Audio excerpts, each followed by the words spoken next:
channel 824 na free to air decoders, digital TV na smart TVs. Scania TV yao na boigo onchore ilio yao iguiko yenyore. Dizi TV nigo turine kiringa ekio korentera emerubuli emerunge chinka kichonsi. Dizi TV obwensu vuomogusi. Dizi TV obwensu vuomogusi. Nego kurentera chibiche chinkia na boigo chinkeno nuku kigima na bogo tonyora asorogonko bogusi neji kaunti chito etanaine una kaunti ya Kisii, Nyamira, Homa Bay, Bomet, Kisumu, Migori nechi semo chinde chinyinge nigo kotonyora asite kode ya Star Times channel 195, Go TV channel 824 na free to air decoders, digital TV na smart TVs. Scania TV yao na boigo onchore ilio yao iguiko yenyore. Dizi TV nigo turine kiringa ekio korentera emerubuli emerunge chinka kichonsi. Dizi TV obwensu vuomogusi. Obwensu vuomogusi.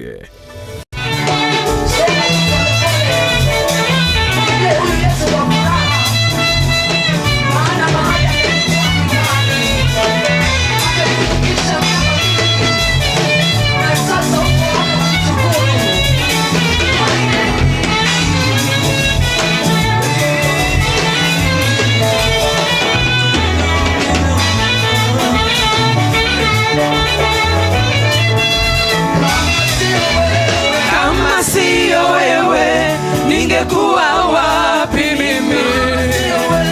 Kama sio wewe, ningekuwa wapi mimi? Umejawa na rehema na neema tele. Umejawa na rehema na neema tele. Umejawa na rehema na neema tele.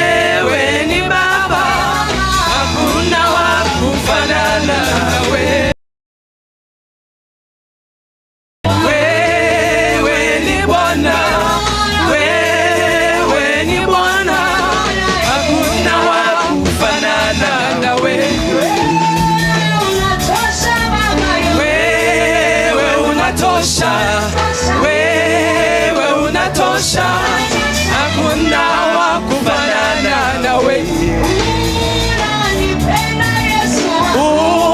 Unanipenda, unanipenda, hakuna wa kufanana na wewe.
Mwaminifu na ninaamini pia nyinyi Bwana amewatendea mambo ya ajabu. Haleluya. Inuka, jitie nguvu. 2024 Bwana anafanya mabadiliko. Haleluya.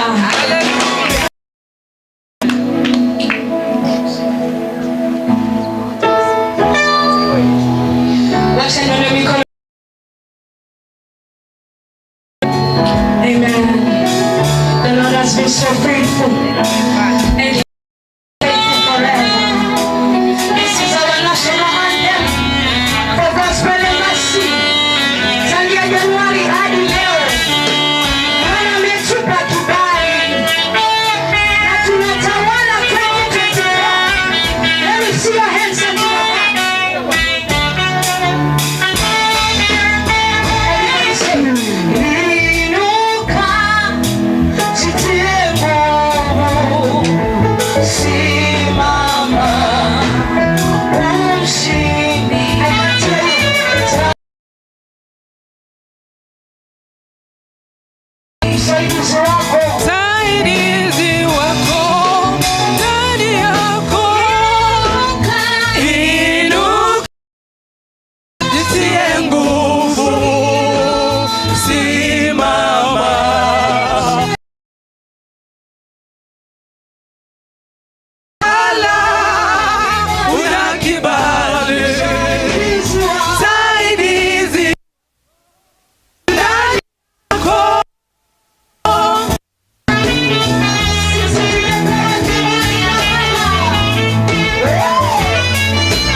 Na wacha nikwambie kwamba haijakuwa rahisi. Wengine tumepitia mapito mengi, haijakuwa rahisi. Wengine tulikuwa tumepangiwa tusimalize mwaka, na wale watu wengine mnaelewa, lakini sasa tumemaliza mwaka. Haijakuwa rahisi. Hallelujah. Just tell your neighbor kwamba haijakuwa rahisi kwangu. Haijakuwa rahisi. Mwambie kwa Mungu vizuri, haijakuwa rahisi. Hallelujah. Haijawa rahisi kufika hapa. Ni mkono wa Mungu umetubeba.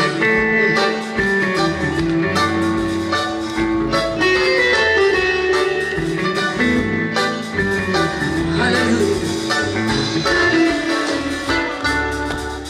Yes, Lord.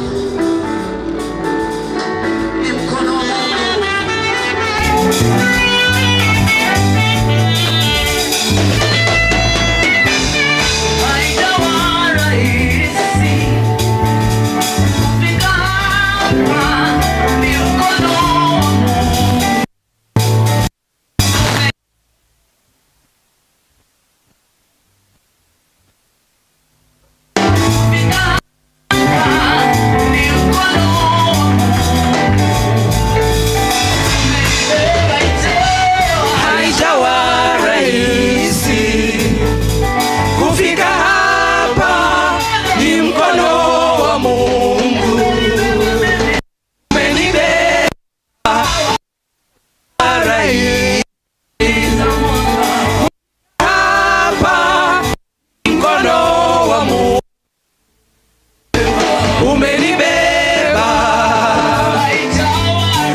Mungu.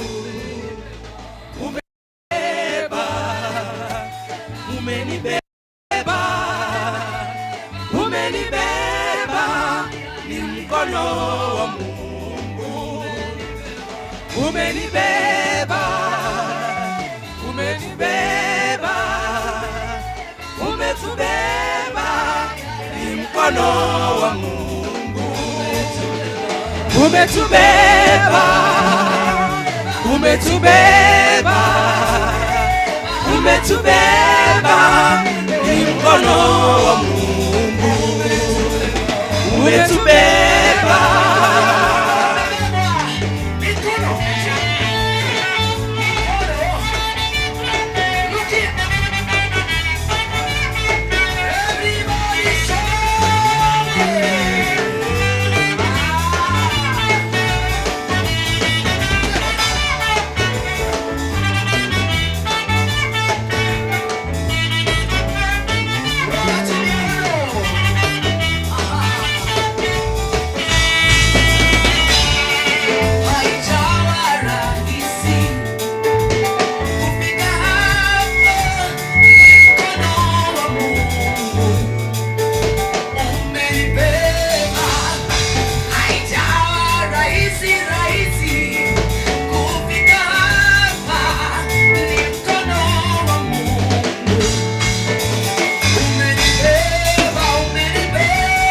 Umenibeba, umenibeba, ni mkono wa Mungu.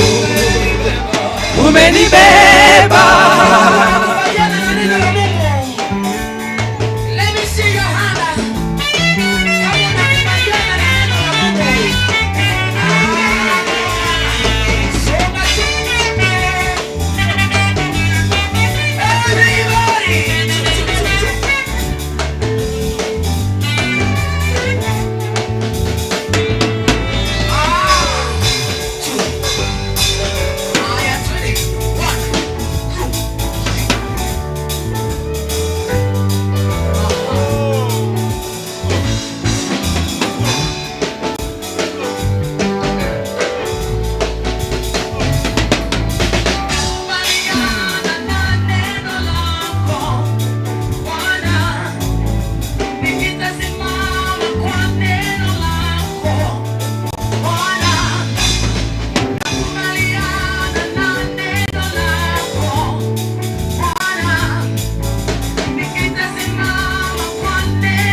neno lako Bwana, nitasimama kwa neno lako Bwana, nakubaliana na neno lako Bwana, nitasimama kwa neno lako Bwana.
Kubaliana na neno lako Bwana, nitasimama kwa neno lako Bwana, nakubaliana na neno lako Bwana, nitasimama kwa neno lako Bwana.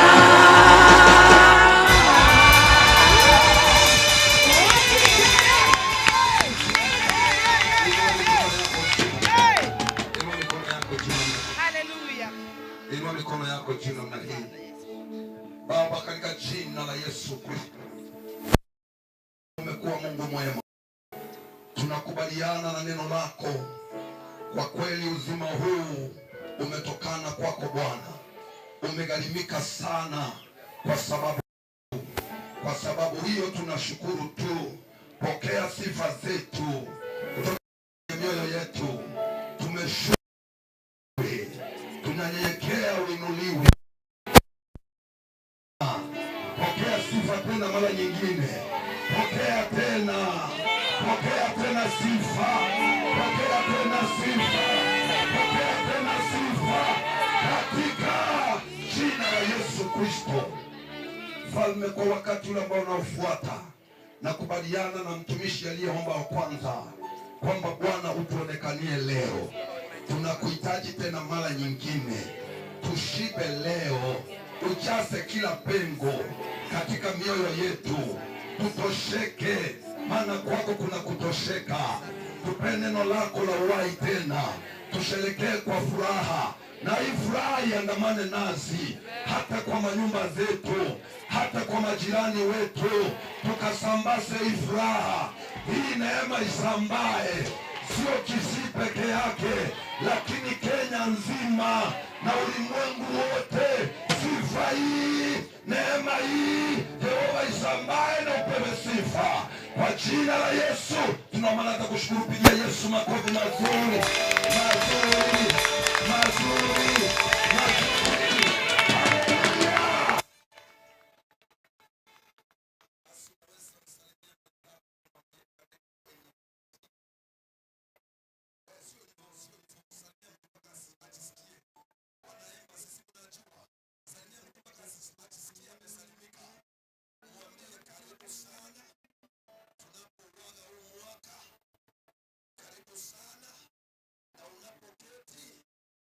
Kama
wewe ni mgeni leo, inakuwa ni siku ya sifa na maabudu.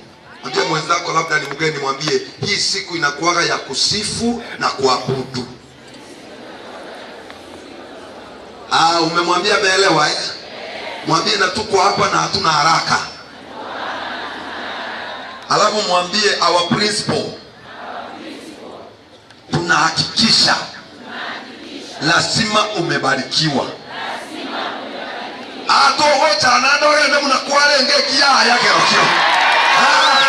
Embassy tohocha na ndio mnakuwa ngeki. Ikohocha huko ila no ichire. Mwenyako anaelewa hiyo, anasema mbinguni si mbali, tuko karibu kufika wana embassy. Tuna waimbaji wengi sana, lakini wacha niweze kuwatambua. Tuna mwimbaji mtumishi wa Mungu tunayempenda, ni rafiki wa aposto sana, anaitwa si mwingine Solomon Mukobwa. Yuko kwenye nyumba. Wow. Solomon, tunakupenda sana sana. Na hapa Kisimu na posho pia. So wewe ni mtoto wetu hapa kwa wana embassy. Kwa makofi mazuri yanapochukua kiti. Asante sana dada kwa kuheshimu mwaliko. Dada ambaye ninampenda sana. Mimi pia ni yeye ni baba yangu, maana kuna wakati ambapo alisimama kama baba na kumpenda. Anaitwa si mwingine, anaitwa Sam Baraka. Makofi ya Sam Baraka.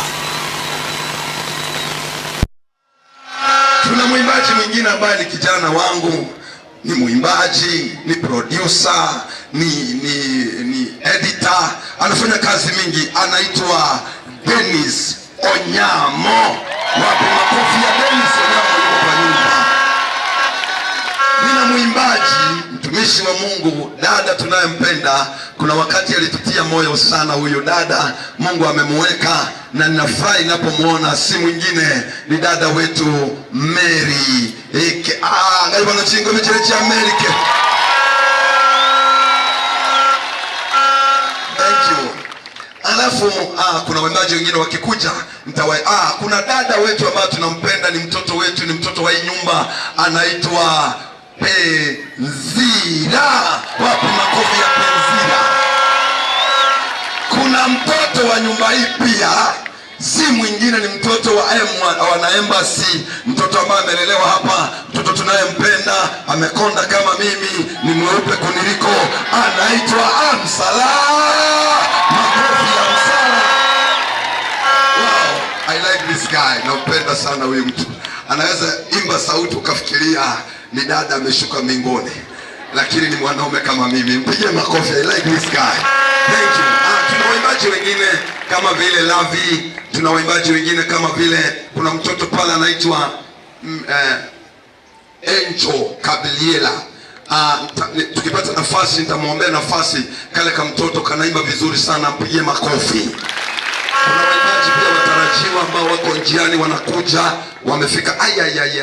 Kuna my brother hapa, mwimbaji, tusipokuwa tunamtambua jamani, anaweza tudahani. Hana uwezo wa kuona, haoni kawaida, lakini anaona ndani. Ni ndugu wetu Speedy. Makofi mazuri ya Speedy. Yuko area. Jamaa akipiga hiyo kinanda, tunasikia ni kama tumeunganika na masherabi na magerubi. Haleluya. Tuna mwingine hapa ambaye anapendeza sana, ambaye tunampenda na ambaye amewezesha huu mkutano, ambaye anaitwa Wewe. Jipigie makofi wewe. Hakuna unajichukia hivyo. Jipigie makofi alafu na smile. Unajiangalia unasema Mungu asante, umeniwezesha. Sasa sikuna pia unajua baba wa hii nyumba. Kwani utapiga makofi ukiwa umekaa? Situshukuru kwa sababu ya huyu mtu wa Mungu jamani. Piga makofi ya dakika moja pia kupata. Piga makofi mazuri, sherekea. Sherekea kwa sababu ya aposto Morobe. Vigelegele, vigelegele. Ongezea pia mama yuko. Mama yuko, ongezea vigelegele. Gele. Haleluya.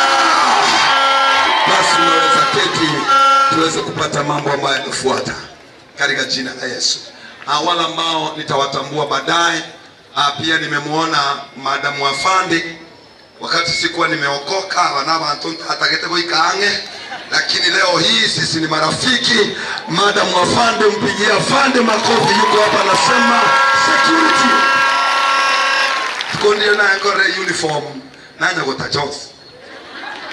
Lakini leo kumbe mtu akiokokanga anakuwa na urafiki mpaka na officers. Karibu Madam Officer. Mungu akubariki sana. Basi bila kupoteza muda, maana muda wetu ni mzuri, ningependa tuweze kuwa na nyimbo kadhaa za kutubariki na watumishi wa Mungu, ambaye apostle alipokaa chini, kwa sababu amekuwa katika maombi, alionelea kwamba hawa ndiye atakayewahalika ili waweze kujumuika pamoja nasi kwa sababu ya ibada. Ndugu wetu ambaye anaitwa Omo Ebrus yuko karibu hapa, anaingia. Tunampenda sana na unajua ni ndugu wetu katika madhabahu haya.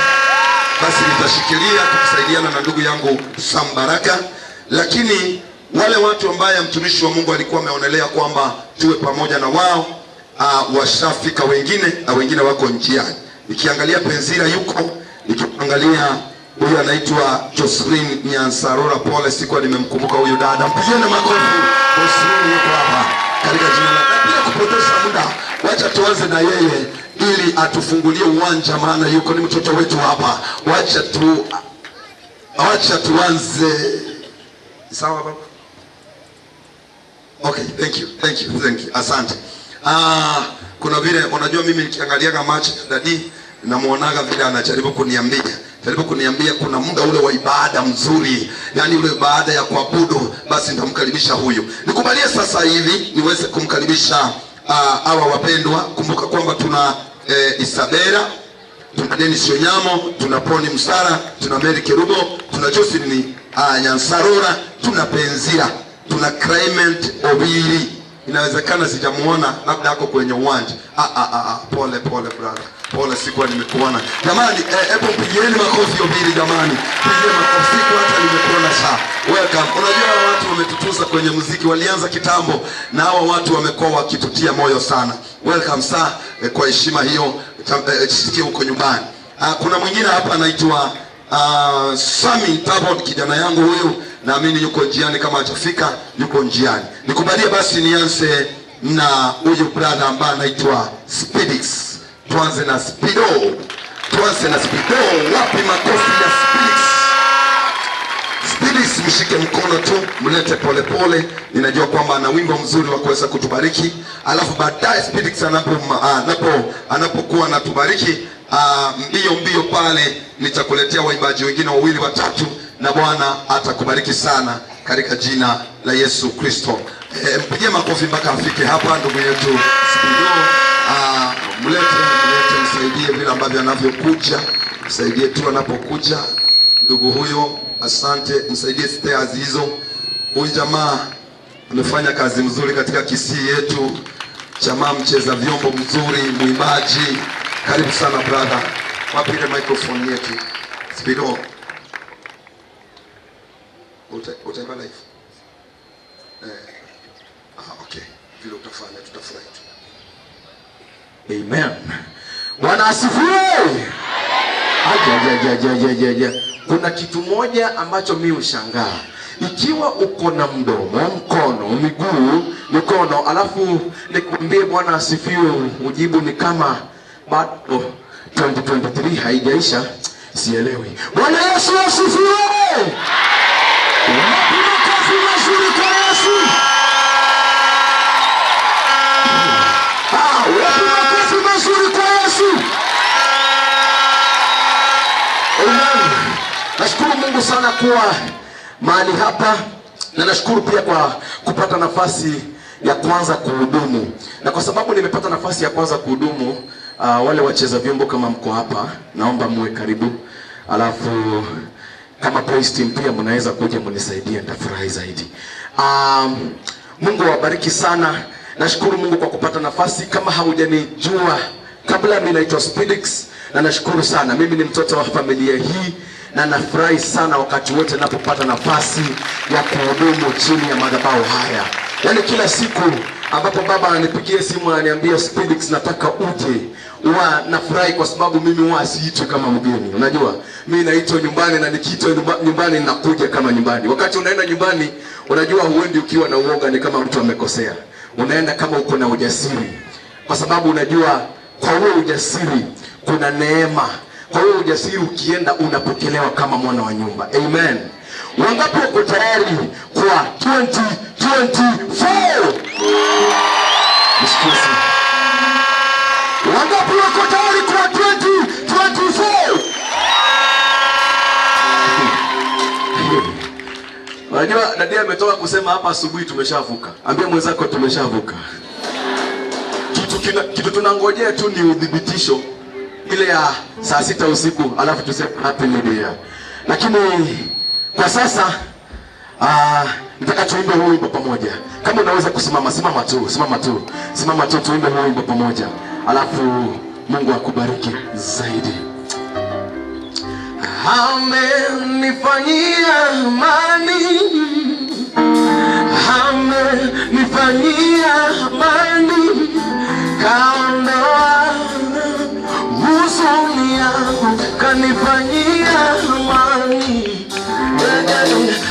Amenifanyia amani, amenifanyia amani, kaondoa huzuni yangu, kanifanyia amani. Amenifanyia amani, amenifanyia amani, kaondoa huzuni yangu, kanifanyia. Sema amenifanyia amani, amenifanyia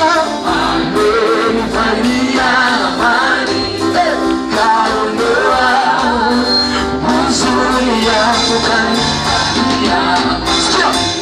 Nijapopita kwenye bonde la mauti, sitaogopa, Bwana wewe upo nami. Gongo lako na fimbo yako, hema vyanifariji, unanifanyia amani. Umesema ya kwamba hutaniacha, sababu mimi ni bonde ya jicho lako. Bwana wanitazama usiku mchana jioni, wanifanyia amani. Amenifanyia amani. Sema na mimi tu, amenifanyia amani, kaondoa huzuni yangu, kanifanyia. Sema tena, amenifanyia amani, amenifanyia amani, kaondoa huzuni yangu, kanifanyia amani. Amani unipayo sio kama ya dunia hii, baraka unipayo sio kama ya walimwengu. Wewe wanikanga moyo nipatapo uchungu, unanifanyia amani. Amani unipayo sio kama ya dunia hii, baraka unipayo sio kama ya walimwengu. Wewe wanikanga moyo nipatapo uchungu, unanifanyia amani. Amenifanyia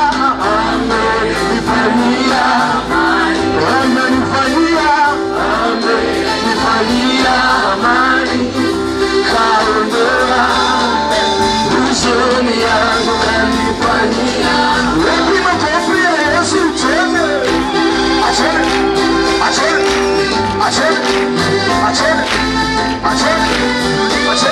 Wapi makofi ya Yesu?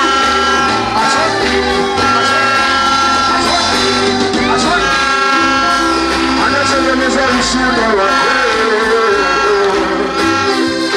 Mwisho wa siku kweli utafurahi sana. Amani,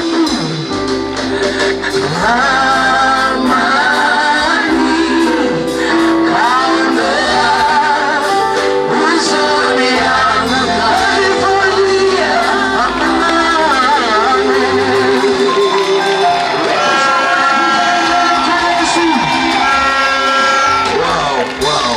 Asante sana, chukueni viti zenu. Asante, mshike mkono ndugu yetu huyo. Napenda vile ambavyo katu hapa brother, kuna kiti chako hapo, takuhitaji tena. Haleluya. Kuna watu wawili watatu hivi ambao sikuwa nimewatambulisha. Apostle wetu ana pia watumishi ambao wanafanya kazi pamoja, na wanapotembea hata kama atakuja kuwatambulisha baadaye, lakini wacha niseme wawili hawa. Katika uwanja pia tuna mtumishi wa Mungu anaitwa Pastor Ezekiel Sagana, yuko kwenye nyumba. Makofi mazuri ya ule mtumishi wa Mungu. Tuna ndugu hapa mtumishi wa Mungu, jina imeenda kidogo, sijui namuitaka Joshua, mwanamuitaga nani? Basi punga mkono hivi ndugu yangu, simama tu ufanye mkono hivi watu wakuone. Karibu sana brother. Kuna watumishi wa Mungu pale, inawezekana kwamba sijawaona vizuri, lakini mtumishi wa Mungu atakapokuja labda atafanya ile mpango vizuri. Kuna dada ambaye anaitwa Isabela. Isabela ashafika, nimeona jamani. Isabela, basi ujiandae. Okay, ujiandae. Kumbe ashafika. Makofi mazuri ya Isabela. Lakini kwa sasa anapojiandaa, wacha nimkaribishe kijana wangu mtumishi wa Mungu anaitwa Dennis Onyamo. Wapi makofi ya Dennis Onyamo? Wow, akichingulia chini chingia chile. Kubirinde yose mno moto. Asante, naitwa Deno. Unajua amekura kuniliko, lakini njerande nje kusekani tuwalege tole. Pige makofi mazuri sana Dennis. Kuna wimbo ambao ameimba vizuri sana, anasema Nakenze baba Nesite chitole Ogenda tole Nkaseito Igali tulilete baba Bangeni ngomba wika Uwika kwabo Waliwa kawaii Uga tulila Bate wasi I will miss you Niko bala mba wika Wako tigane mechando Nane na mubarenge Chipuredi wina Nakibona bagenda pi Nibaji na baigana Matoro hoti Inakiyale Yaya tibagocha Turagenda ororo Orogendo noro tambe Natuike Nonyeme chana ya bujire baba Natuike Natuike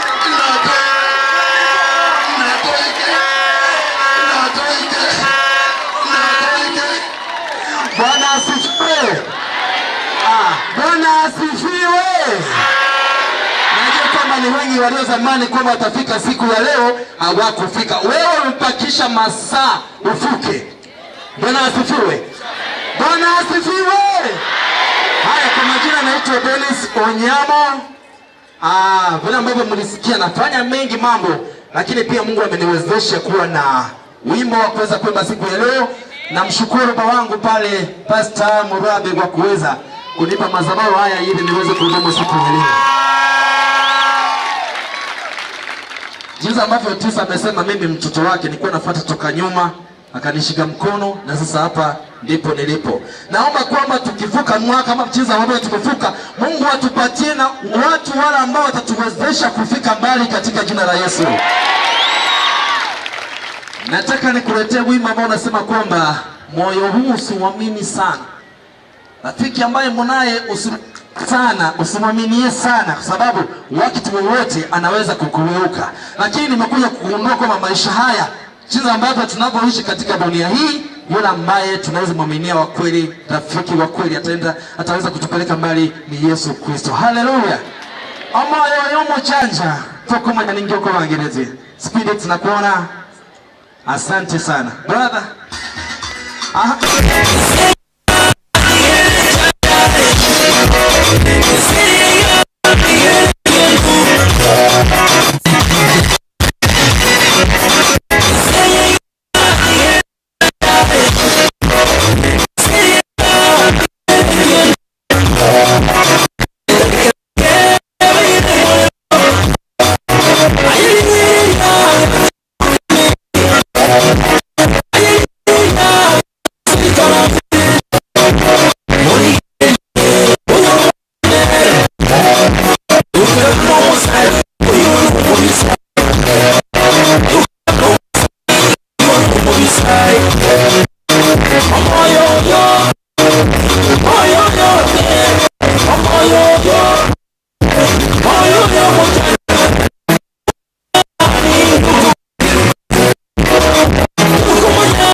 Kule tulihama, namba tulibadilisha, single room tulitoka. Onye tulikuwa na ndugu hapa kwa mwambie single room tulitoka, self confusion tulitoka, sai tuko settle. Mko sawa eh? Asante wewe jamani, iba vizuri sana my brother Dennis, pigie makofi mazuri. Mimi mambo mazito hapo nasema huyu wanyamaza kimya. Basi weka makofi pamoja, nimkaribishe dada yetu Isabela. Weka chini kwa chini ya Isabela. Ya Isabela pia ni mtoto wa hii nyumba. Kwa hivyo tunafurahi. Mokonya kwa mutingora. Manya tenjere togwe tinga. Mutingore. Aya. Wakonyaka. Chiko cha alioka. Naitwa Isabela. Koranga garangwe tingo kubore batingo abantu 4. Wana bako mutingole bali babiri. Okay. Sawa tu. Mokonya anya yasinyire chyoka. Na kyala tengene ke mpeka ya bono byonse. Ya asinyire kikero bono le tu ababe. Kuja basi. Anaitwa our sister Isabela, anafichua kwamba ni mtoto wetu wa hii nyumba. Ni mtoto wa hii nyumba. Imekubali. Kumbe ule mwenye alimutingana na chua kula nagusa. Okay. Sara Amani amegusa pato ni mahali kiatu ikakubali kutoka. Ndio maana Dennis amesema wacha Mungu atubariki mwaka tumeingia, tupate watu ambao watatutia moyo tufikie destiny yetu. Halo, kuna kitu apostle siku moja alisema, mtumishi wa Mungu wa hii nyumba alisema hivi kwamba munatomanye taba bisambaro na aye boigomanye nga na aye no mubisori bwo muntu gete. Halo, I remember akisema hiyo kitu tukiwa mahali. Kwa hivyo wapendwa, ndio maana tunasema maadui zetu wasikufe. Maadui zetu wacha waishi, waona vile ambavyo tunabarikiwa. Amen. Anaitwa Isabela. Baba, na kiumako yoko ile. Wacha ukame. Wacha uchumi. Wacha vile kumekuja. Smile. Yesu akokonyele nyolia. Bwana Yesu asifiwe. Bwana Gospel, Bwana Yesu asifiwe. Hebu tusimame tumwimbie Mungu. Wimbo ambao leo nitaenda kuimba, wengine wanajua Yesu anao maneno, lakini leo naenda kuimba Kiswahili. Na wimbo unasema nimempata Yesu. Yaani Yesu amenipata na mimi nikampata, tuko pamoja. Haleluya. Tutaenda hiyo kitu.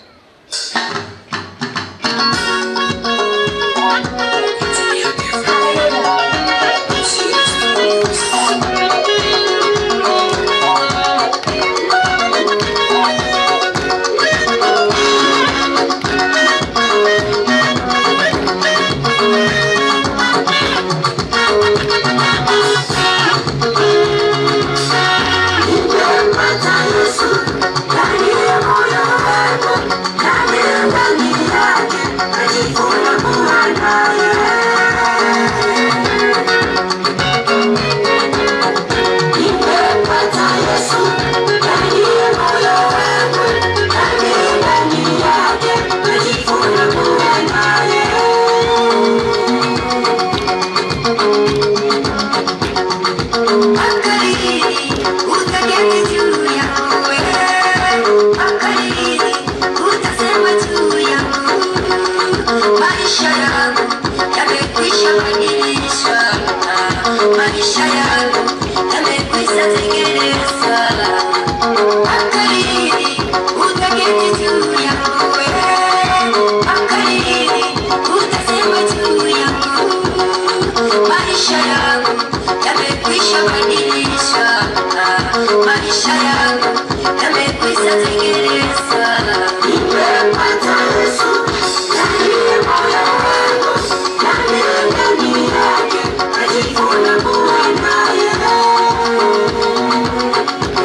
Asante sana. Naitwa dada yetu Isabela. Kwa kweli tumebarikiwa, si ndio? Lakini tu tambo kilo mwako karabu ule mwana, lakini nipo nauliza mwenzako, lakini ni sisi tumetoboa. Kweli Mungu yuko pande wetu. Amen. Kwa hiyo wacha nimkaribishe mwimbaji mwingine tunayempenda ambaye ni dada wetu Benzira. Makofi mazuri ya Benzira. Benzira anapoendelea, ningependa pia nipate ule wimbo wa dada yule wetu ambaye anaitwa Mary Kerubo. Basi anapotunaenda katika hiyo taratibu, baadaye pia tunapata wimbo kutoka kwa Clement Owiri. Okay. Kumbe unaelewa kile unafaa kufanya. Thank you. Asante sana Usiri kwa sababu ya hiyo kazi nzuri. Asante. Hebu mpigie dada wetu Benzira makofi mazuri. Unajua Benzira ni mtoto wetu wa hii nyumba, si mnajua hivyo? Lakini hiyo makofi haijapendeza. Wanaenda si. Bwana sifiwe. Haleluya. Habari ya mwaka mpya. Hamjavuka? Kama umevuka, shangwe na vigelegele kwa Yesu.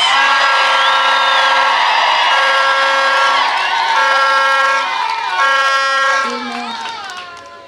Dada na mama, nataka kuwashukuru for making it possible mimi kuwa hapa. Na nataka kwenda kuimba wimbo unasema inuka jitie nguvu. Amen.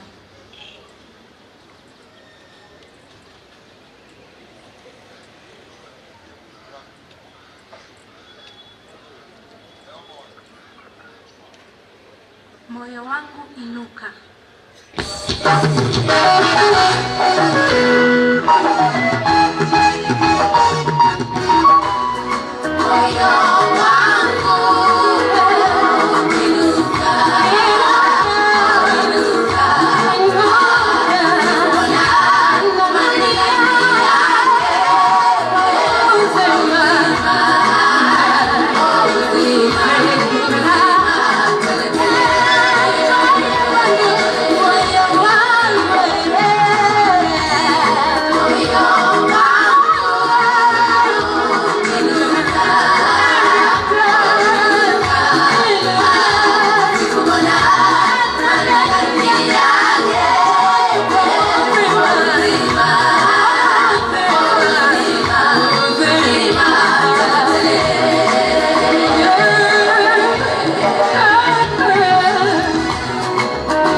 Ana Mungu juu ya maisha yako.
Wacha nikwambie, wakati kule wa nyuma hatusahau history.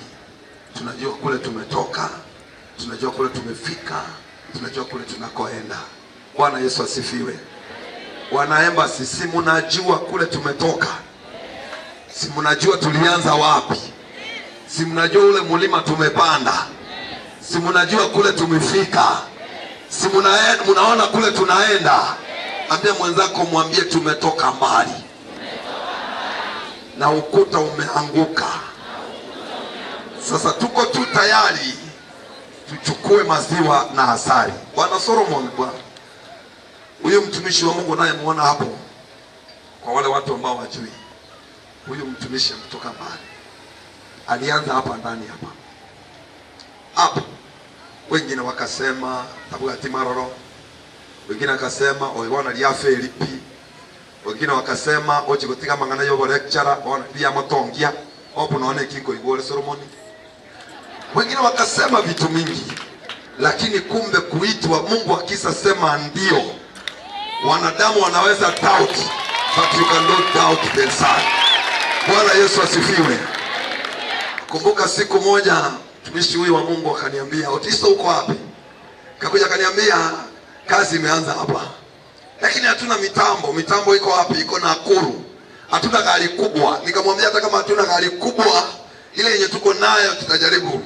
Tukatoka usiku, mimi na yeye na ndugu mwingine, tukaenda na gari yangu ingine hapo, tukaweka mitambo, alafu tukaweka mitambo mpaka imetufinya namna hii. Sasa tunang'ang'ana kutoka mpaka kwanza Nakuru, kutakamatwa na polisi kwanza speed. Leo tukasema tuna barani hata tutige tusipika tuacha kuni kitu chikorani. Wale maaskari wako wabaya, wakasema basi endeni mkahubiri. Tukakuja hapa hiyo hapa ndani kwa muda kidogo, watu wanafikiria ni mchezo, kumbe hakuna mchezo kwa Mungu. Umoja akanomoke na romo nene yoyo. Halo. Wengine walipoona mambo yameanza kubadilika, wakageuza story. Siku ile alikuwa anasema takonyara, takoenda, wakageuza story, wakaanza mtu anakiako imoka ndio kanisa ya kawaida. Oyo yaya kile kasema anaona Illuminati, kile kasema ala free marshal. Shetani ashindwe, ashindwe. Nikwambie leo mahali Mungu ameweka mkono, Yesaya bodi ameconfirm. There is no way unaweza bishana na hiyo. Na wacha hiyo, wacha hiyo.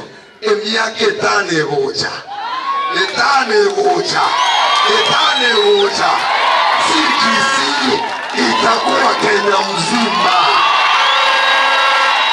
Sijui tutapata uwanja, but I want to tell you, wacha leo nikwambie, miaka 5 ijayo hatutakuwa na uwanja wa kufanya mkutano. Watu watatoka all over, wakikuja embassy, kwa sababu Bwana anatupeleka mbali. Nina mwenzako mwambie, upende usipende, wewe si mtu wa hapa, wewe ni mtu wa majuu. Wewe ni mtu wa majuu. Mwambie hata kile umesaa sio cha hapa, ni cha juu. Kwa cheta America na sawa mwako ya wakole. Wale wabakire wana bakole. Halo? Wanya kwa agacha nyumba ya igena around ya Nyasaye board. Agacha no 3 bedroom. Halo? Na unajua unafikiria ni mchezo. Hii ina happen. Halo? Dadi. Naomba dia bataja kuyuke viato go changanga. Around ya ne viato bio. Naomba dia bataja go changanga around ya ne chimarongo. Inachaza pengo, inachaza. Haleluya. Na ile kitu ambacho tutafanya dadi kwa hii miaka, this year tutafanya. Huu mwaka tutafanya. Mambo yote. Yana kanyaka rosia segali kwetu. Ana kwa rosia kaparaga, rosia sikikoboge. Kosi nechinjika uisko. Mwana olia naye ya kanyakwe banga liye visa utenyoka na togoika. Welcome me. Anaitwa Mary Kerubo, mpigie dada wetu makofi mazuri. Pigie makofi mazuri. Karibu sana. wakati nilianza kuimba Solomon, huyu mama alisikia wimbo wangu. Okay, si mama, ni vile mimi nimetumia, maana ni mama yangu. Sasa alisikia wimbo wangu ukiimba kutoka, hata anijui, akachukua huo wimbo wakati alikuwa anafanya kule Nairobi Egesa, akachukua huo wimbo akanipromote, anasema moga kakio kwa tere kabile, nilikuwa naimba kama mzee, mambiende teko wa muna yale, watu wakaisikia Egesa. Samson nyama seno, Samson yakangapi na saa ngabukero. Amen. Haleluya. Bwana asifiwe. Nataka kumshukuru Mungu kwa umbali huu amenileta. Haijawa rahisi kwa kweli, lakini ni kwa mkono wa Mungu. Nimshukuru mama na dad kwa kusimama na mimi kwa kila jambo. Wamekuwa msaada wa karibu sana na wamekuwa wazazi ambao wananijali. Bwana asifiwe. Nimshukuru rafiki yangu wa muda mrefu Solomon Mkubwa. Tulijuana kama I think 20 years back. Na urafiki umedumu. Mungu akubariki mwanangu Tiso. Mungu akubariki sana. Hao wote ni wanangu, mwanangu Pensila. Wakati ule dadi nilitoka TZ kama nimeisha, nilikuwa nimesema mimi sasa nizikeni nikufiange tu kaburini. Pensila alikuja kuniona Dar es Salaam, na nilipokuja dadi nilipokea na akaweza kunitia moyo. Bwana awabariki sana watumishi wa Mungu wote Lavi, wakina Sami Baraka, umekuwa wa baraka kwangu. Amaimeta Obiri kana tole yani kana chagete gotera. The only person tulikutana kwa uimbaji ni Clement Obiri kangotara gaumere nyambu kera masa koigora maene. Kwa hivyo ni mrika wangu katika uimbaji back 1991.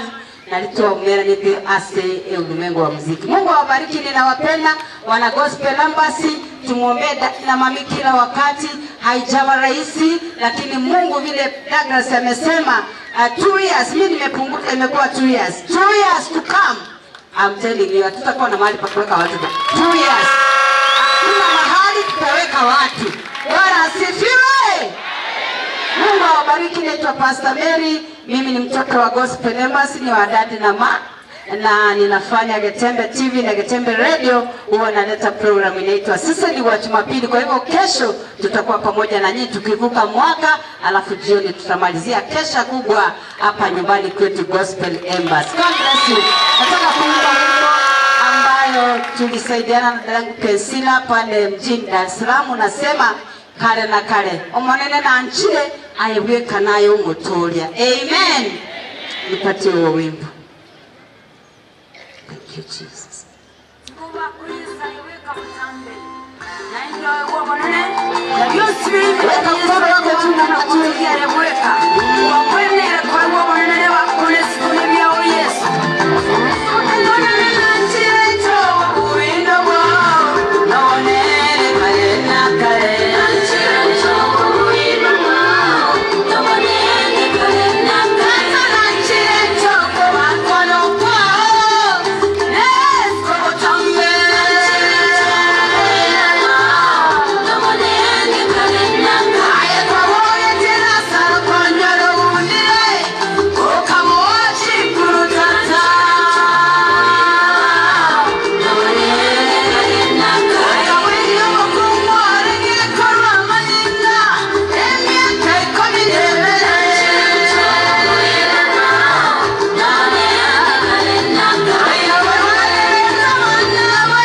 imekwisha. Hakuna makofi kwa Yesu. Wow, thank you. Asante sana kale na kale. Mnabarikiwa ama namna gani? Nataka kubadilisha gia kidogo. Tubadilishe gia. Ndio kale kipandaga mlima sana. Kifika mahali mlima imeanza kuisha. Sasa inaanza kugeuza. Unaanza kubadilisha gia ambayo ni nyepesi kidogo So nataka kubadilisha tu gia kidogo. Are you ready? Kumleta kijana yangu hapa anaitwa Samuel Ntabo. Evangelist Samuel Ntabo. Yao kwa sivyo. Nitakuwa despair kuhusu njia zote. Joa. Atioka. Despair elimu na hali ya okulinda na nonzi. Okay. Anaitwa Samuel Ntabo. Kwa nini? Kisongo kwa nani kisongo? Wapi Mike? One, two, no shame. Yes. Hallelujah. Raise up your okay. Raise up your hands. Say. Muna kwanire igo? Igo kwanire so kwanire kusi. Okay. Igo kia maboko igoro. Raise up your hands and clap to the Lord. Obulobo so ebe so gojo kolikia. No, na kiwako la kuwa igwe kigusi, wanye toba ipige gusi nege songo kwa. Kita yombi kwa nege songo kuno mkoso. I want to take this opportunity. Yani hata ete kuira nelimbi ya mono, senge jiyeli bageliyo, yani thank opportunity. To thank our Papa. Irane ili sembu ya mono. Thank you for welcoming us. Oye no moti chokose no mwaro mu. Okay, thank you. Let's greet me this way. These people here, greet me this way. Up there, greet me this way.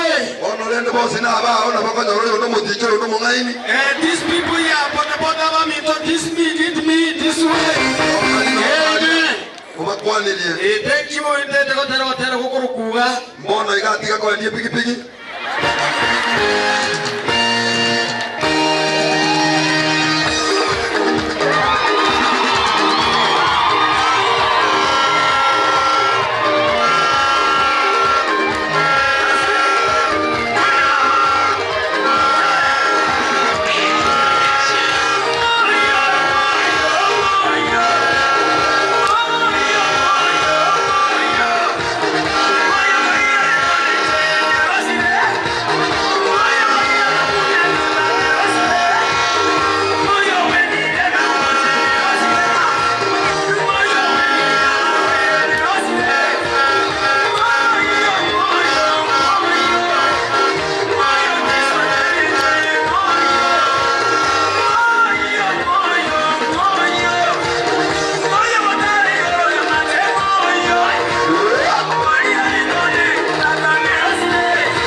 Kiswahili. Kigisi, wao wametoka wapi? Nyamira ya. Sasa wao ya hapo mbele. Umwana ugeza bakanyirareti. Ayo. Kana kwa kanya na kwa. Wewe wacha baba ya Swahili.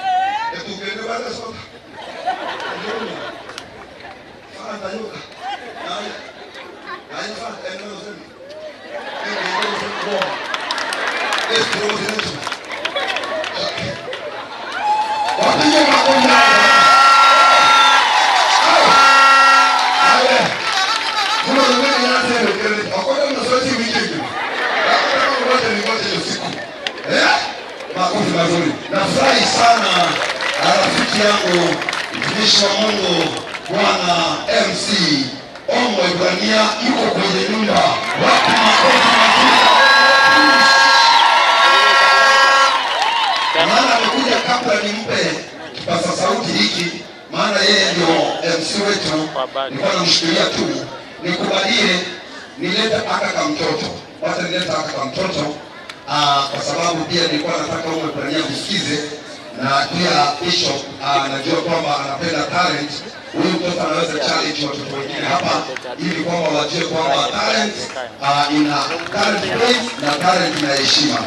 Huyu mtoto kwa somo ni mtoto mdogo lakini ana sauti nyingine unashangaa. Na ni mtoto ambaye akitoa sauti kule nasikia imebarikiwa. Basi tunataka wimbo mmoja tu, alafu baadaye waimbaji wengine tutaita baadaye katika sifa na maabudu ya kutukuza Bwana. Anaitwa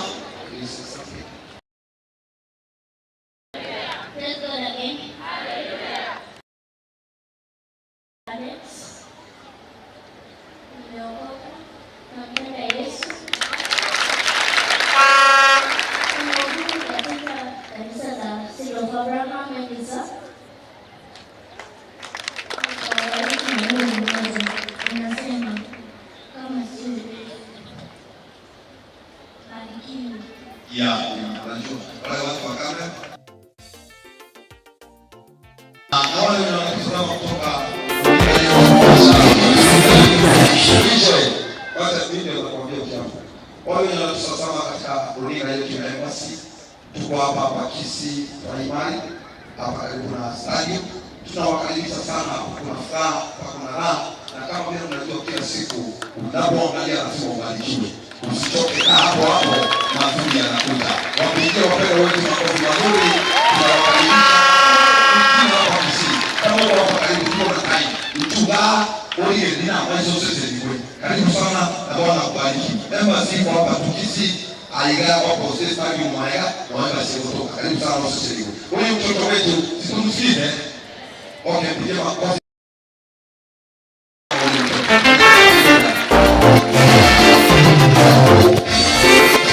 Thank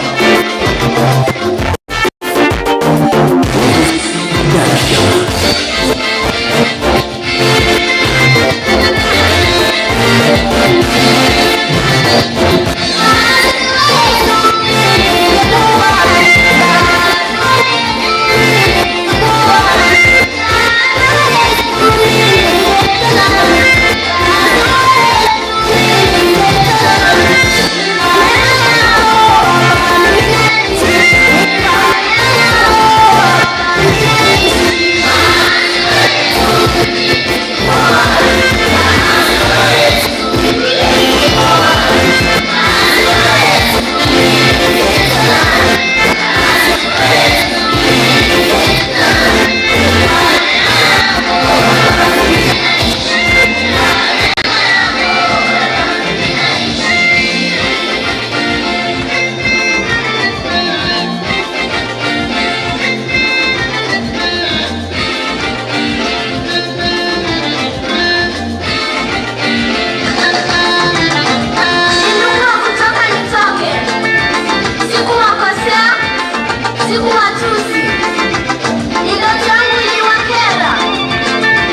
Si mtoto anakubariki.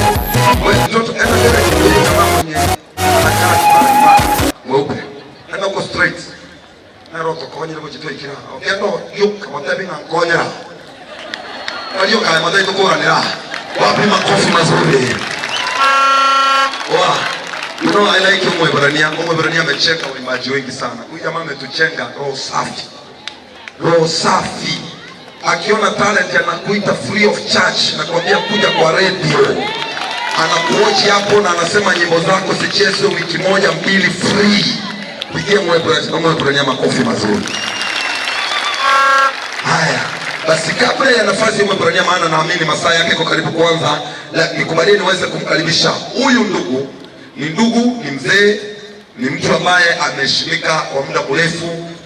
He has been a producer. Ni mtu ambaye nyimbo zake zimechenga wengi.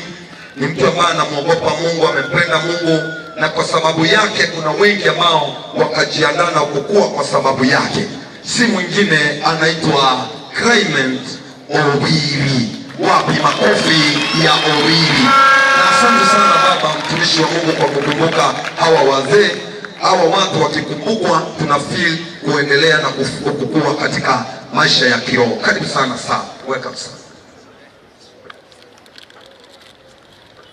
Mwana abakwe omwana Yesu abakwe mwana omugoko mwana abagima. Bwana Yesu apewe sifa. Niko hapa kwa unyenyekevu mkubwa na kwa neema kubwa ya Mwenyezi Mungu. Nashukuru sana. Sasa wacha nitumie jina la papa, sijui ameenda wapi. Mimi ni mzee kumliko, lakini ako na mamlaka. Sasa ninamuita papa kwa kukubali kunialika hapa ili niweze kushuhudia ukuu wa Bwana. Wakianza pia nilishuhudia mwanzo wa huduma hii wakati walikuwa watu wachache tu katika chumba la municipality pale juu. Nikashiriki katika hafla hiyo ya kuanza na ninashukuru Mungu kwa sababu ya ufanisi ambao ninaona hapa. Kwa hivyo ninashukuru Mungu kwa sababu ya kutuinua kiwango hiki. Safari hiyo haikuwa rahisi, lakini umekuwa mkono wa Bwana.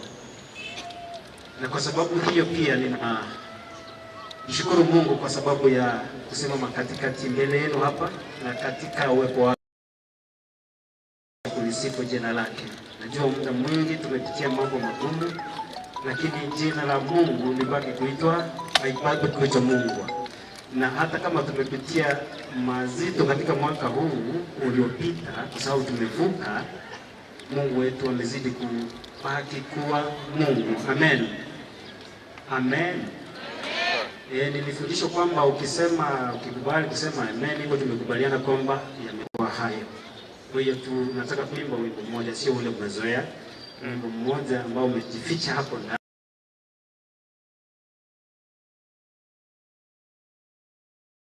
Bwana na jina lake lizidi kubaki, jina lake tukufu. Amen. Amen. Aye lietalia Yesu tigaliba kwe na kwa watera kwa watera. Amen. Inae bora ikuna parano kwa Nyasaye na kugotelena ubaki lietalia Yesu na mwananchi na sehemu moja leo ndani ya utekio kwa mwenyewe.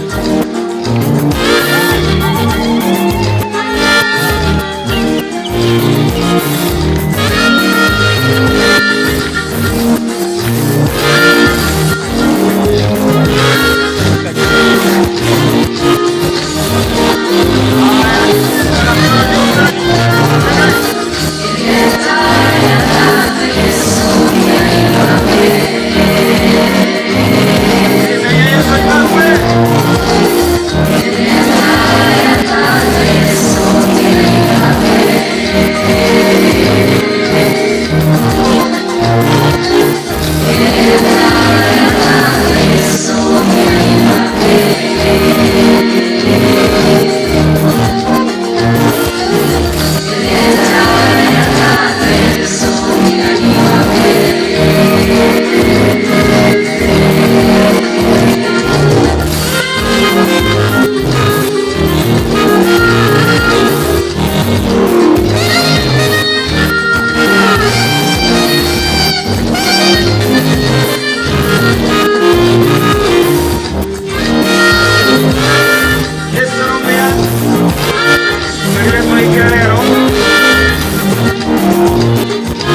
Asante sana.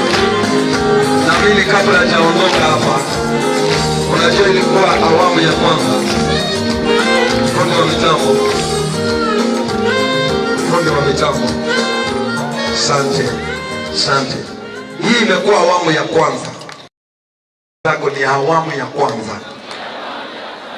Kuna wimbo huyu mzee aliimba ukatisha Kisii mzima na Kenya mzima, inaitwa Ukanyambu. So maana hii ni awamu ya kwanza, anakuja na Ukanyambu, si ndio? Lakini Dennis aliimba ilikuwa awamu ya kwanza, Mtava ameimba awamu ya kwanza, hao watu wote wameimba awamu ya kwanza. Tunaingia awamu ya pili ambayo ni climax. Amen. Sasa ili niweze kumkaribisha Omo Ebrus, kabla yake nimearifiwa nifanye hii kabla niweze kumkaribisha. Nikubalie, nilikuwa nimuite Amsara, lakini Amsara ataitwa na Omo Ebrus. Sami ni kama anataka kuachilia mafuta saa hii, anasikia inamchokora chokora, waacha basi achilie hiyo mafuta. Mtoto wetu wa nyuma hii anaitwa Sami Baraka. Hiyo makofi imepungua hapa. Imepungua. Wapi makofi mazuri? Ngoja kidogo. Wewe, unajua lazima Kisii wajue tuko hapa. Aba ndo wale taraga mbili ikamamanya na watu lako. Ngoja tia kwa swali. Na hii si baada ya kawaida. Etali Jumamosi ya kawaida. Oga munoro. Abale mabono ikabara ile nyombele ile ndema liko kwana. Oga munoro. Abale chana ro babo atio ile oga munoro.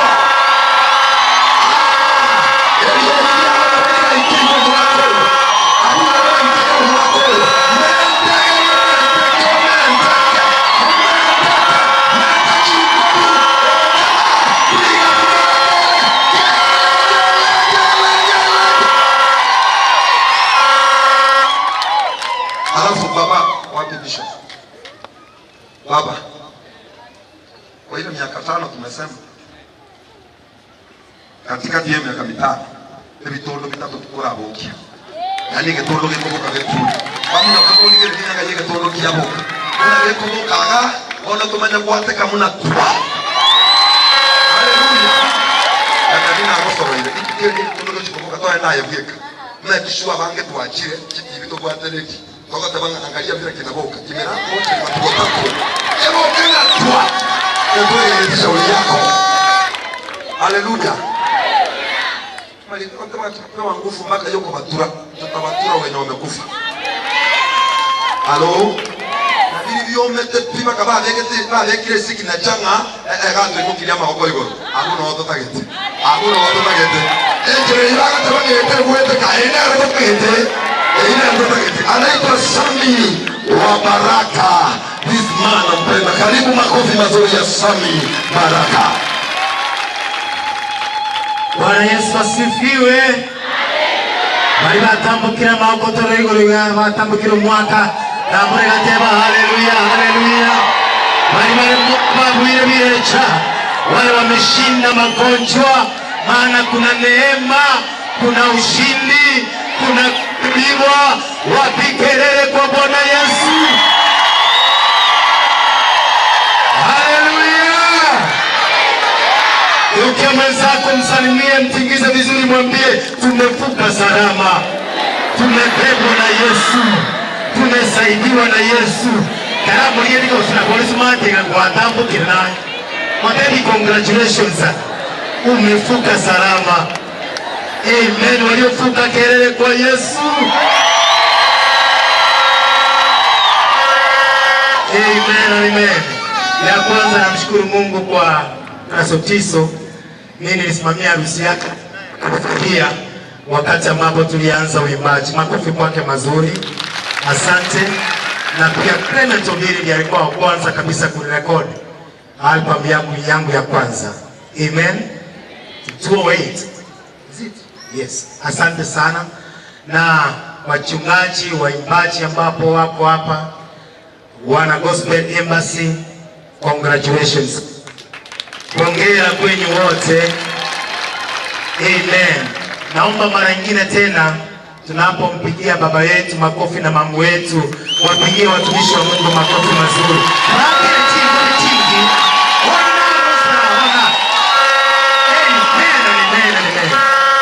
Asante.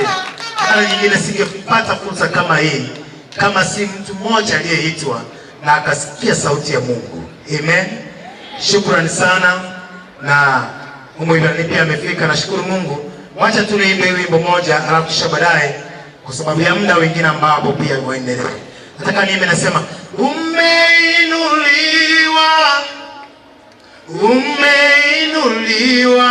Bali kama hata Yesu mokele liboro. Tunamwambia Yesu umeinuliwa juu ya maserafu.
Mungu wako, muonyeshe mikono wako.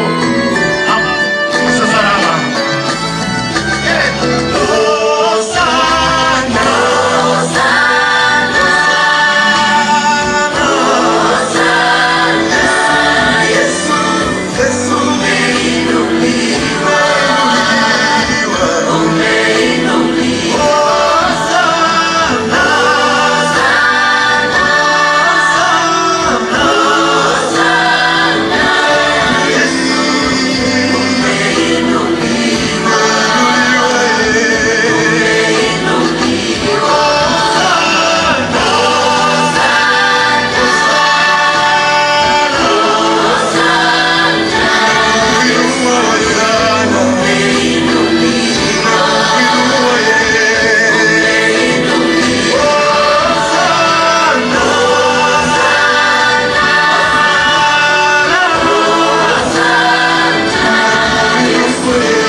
Asante sana wapendwa wa Embassy, ningependa kuwajulisha kwamba tuko live kwenye runinga yetu ya Nice TV. Wapi makofi mazuri ya Nice TV? Tuko live katika runinga yetu ya Embassy. Wapi makofi mazuri ya Embassy TV? Tuko live kwa TV yetu tunaipenda, inaitwa Getembe TV. Wapi makofi mazuri? Basi na hawa watu tunawatambua, kina Bob Media, Andonai, kina Peter, tunawatambua pia, wapige makofi mazuri.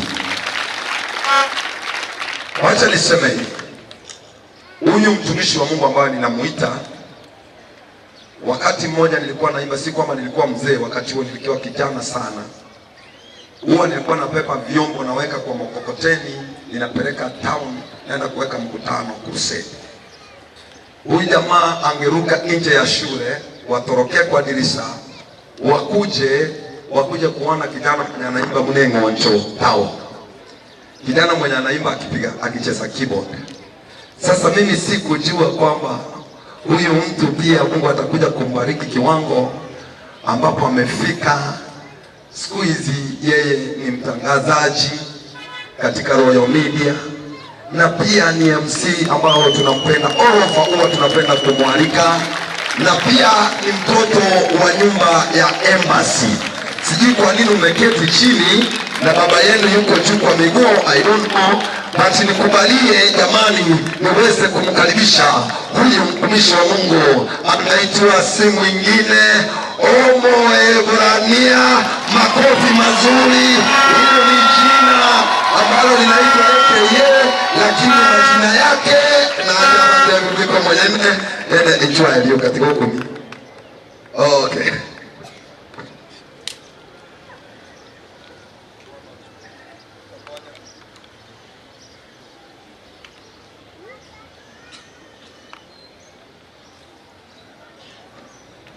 Wow, Bwana Yesu asifiwe.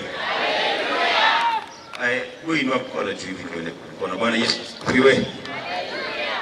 Kwa neno vya wao liwasinije naso kake. Yes. Unajua napenda kukaribia pale nione watu wako kama ama mko nyumbani. Muibera ndio kwa ndio asiendelee Nyasaye kwa. Asante sana. Muyamura somo nene.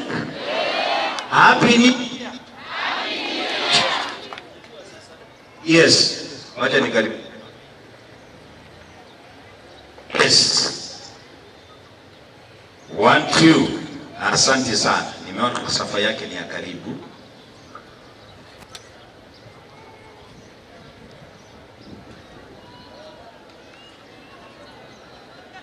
Akimoko mana. All right, yes. Buya. All right. Hebu tusimame kidogo. Tusimame, lazima munisalimie kidogo ndio nisikie tuko sawa. Bwana Yesu asifiwe. Bwana Yesu asifiwe. Unajua mashetani bado hawajasikia. Kuna wale mashetani na mapepo wako karibu hao hawajasikia bado. Bwana Yesu asifiwe. Yesu wa baraka. Wa baraka. Wa baraka. Okay, hapo mko sawa. Kwa salamu ya watangazaji wa Egesa FM enguba ya mwanya getinge mmepokea? Niona mwenyewe bali Egesa FM moya bwapire.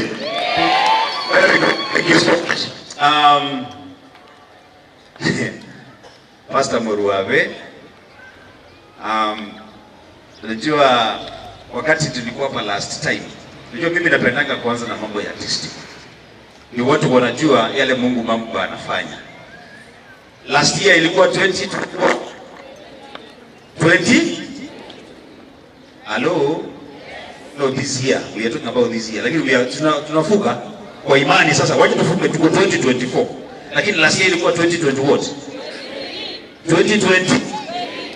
Yes. 2023 ilikuwa tulikuwa na extravaganza kama hii. Ilikuwa tarehe ngapi ile? 31st of December. Yes. Wakati nilisimama hapa niliwaambia safari ambayo tumetembea na kanisa ya Gospel Embassy kama team Egesa FM. Wakati huo I was just a junior. Na wakati tulianza kazi na Pastor Muruabe, watu wengine walikuwa wanasema maneno, mtaenda wapi? Lakini leo tunawaambia kujeni mfanye nini? Nataka uimkie mwenzako mwambie kujeni muone. Kujeni muone. Wewe maanisha bwana, nataka uangalie mtu mwambie kujeni muone. Okay.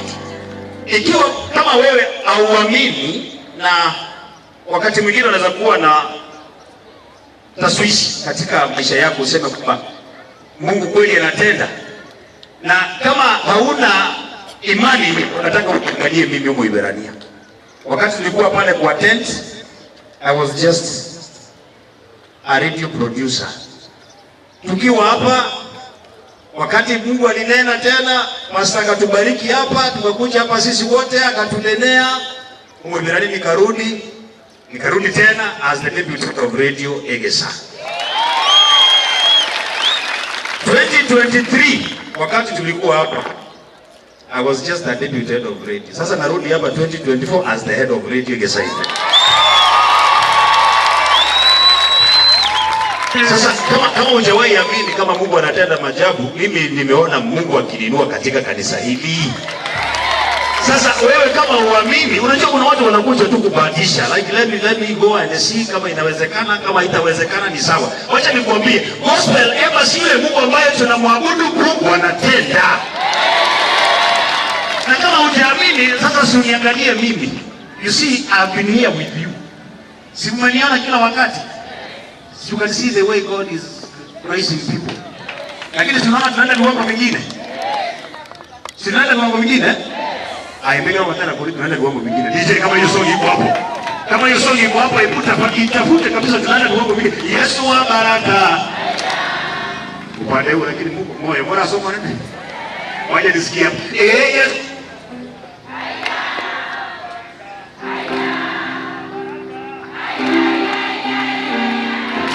Okay. Hapo sawa. Naona upande ule pale. Are you there? Yesu baraka.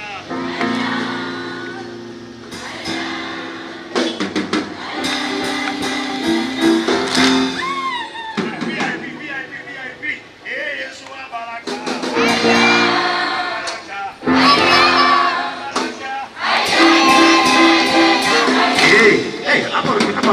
Kuna live sana. Ningine mwangalie mnapasa. Haya, upande hapa. Yesu wa baraka. Wa baraka.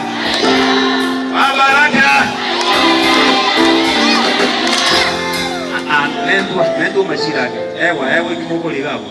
Alright. Upande wa mwisho Yesu wa baraka. Wa baraka. Wa baraka.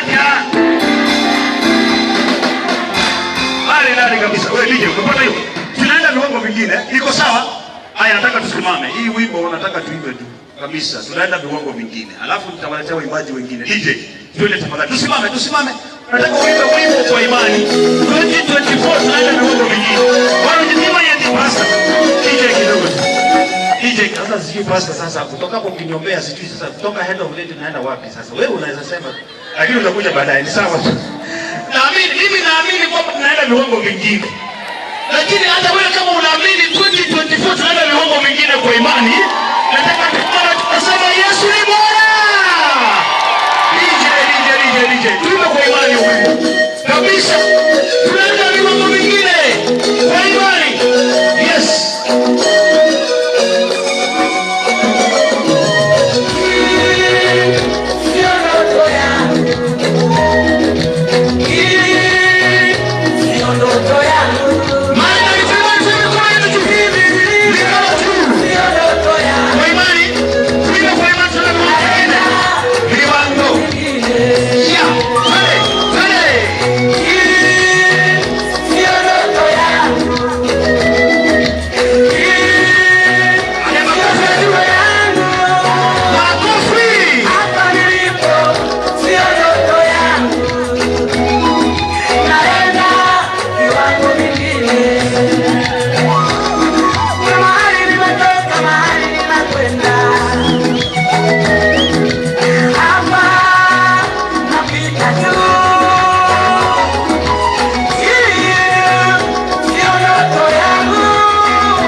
Got you.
walipanga.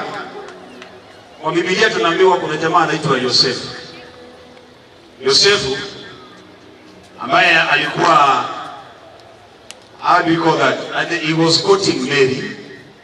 Lakini wakati aliona kwamba huyu aye nimemjulia akona mimba na si yangu, akasema wacha nifanye nini? Nijikate.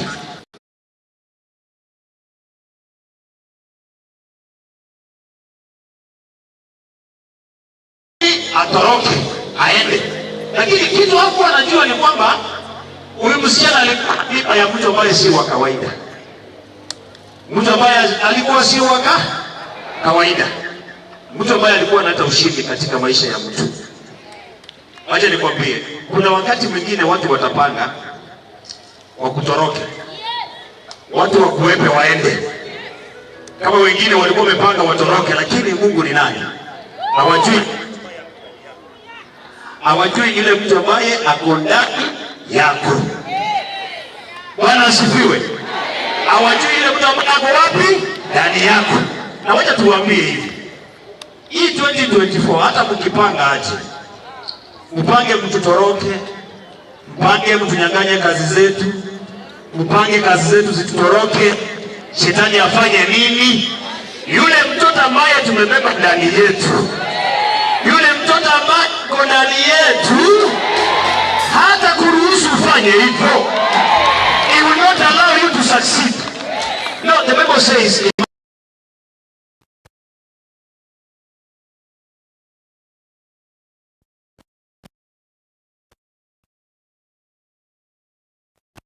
plans. He made what? Plans. Kwani unafikiria wewe shetani hajakupangia mipango? Unafikiria maadui wako hawajakupangia? Hizo mipango yote imepangwa na Mungu. Ni nani? Ambia mwenzako Mungu ni nani? Mungu ni nani? Ndoa lazima isimame. Lazima isimame. Ndoa lazima ifanye nini? Ndoa lazima isimame. Kazi yako lazima ifanye nini? Isimame. Bwana asifiwe. Mipango wamepanga ndio, lakini Mungu ni nani? Halo. Ambia mwenzako Mungu amepanga maneno mazuri. God has good plans for you. All right, thank you. Are you ready for Sami Baraka? Boni ya Msala, sorry. Are you ready for Boni ya Msala? Are you ready for Boni ya Msala? Are you ready for Boni ya Msala? Wapi makofi ya Yesu?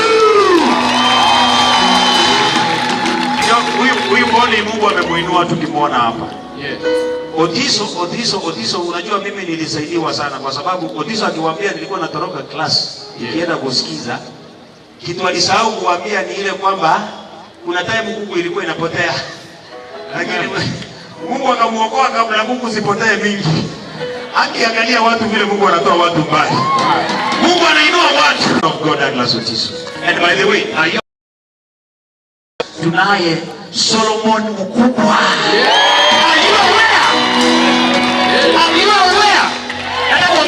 Are you aware tumebarikiwa leo tena? Yes.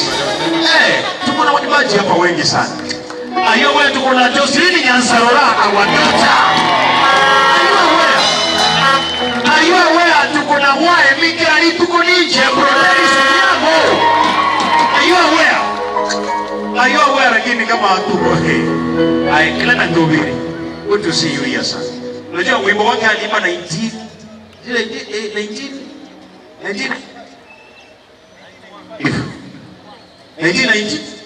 1991 ulikuwa wapi? Uliza mwenzako ulikuwa wapi? 1991 ulikuwa wapi? Ama utauliza mama yako anajua. Na umbali Mungu ametuleta, angalia vile Mungu amemrembesha. Yaani ako sawa kabisa mtumishi wa Mungu. Good to see you. Is the veteran of the gospel industry in Busi together with Mary there, our daughter. Mary, wapi makofi ya Pastor Mary? Hey. Thank you so much. By the way, are you aware that we have our mom in the house? Are you aware? Are you aware? Yaani tumebarikiwa kuwa na mama hapa ambaye anatulea vizuri. Are you aware?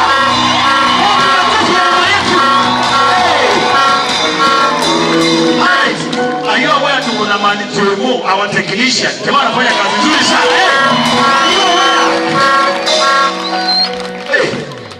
Are you aware we all the way tumewakilisha Kongo, kumewakilishwa hapa ndugu. Watambua kwamba kuna ndugu hapa the shortest man in East and Central Africa. Are you aware?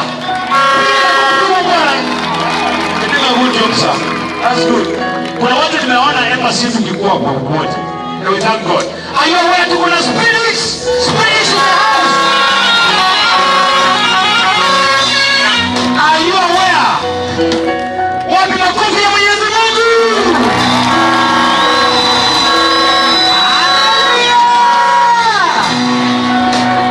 Asante sana mtumishi wa Mungu James. You're a blessing to us. Hallelujah. Wave to Jesus. Hallelujah.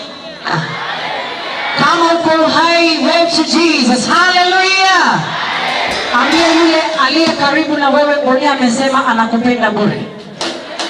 Mwambie tu kama hata hataki, mwambie kwamba Bwana amesema anakupenda bure. Nashukuru Mwenyezi Mungu kwa sababu ya neema ya kufanya hili siku liwe jinsi lilivyo. Amen. I want to thank God because of our Father, because it takes grace for you to share grace. Amen. You should have sufficient grace for you to share grace.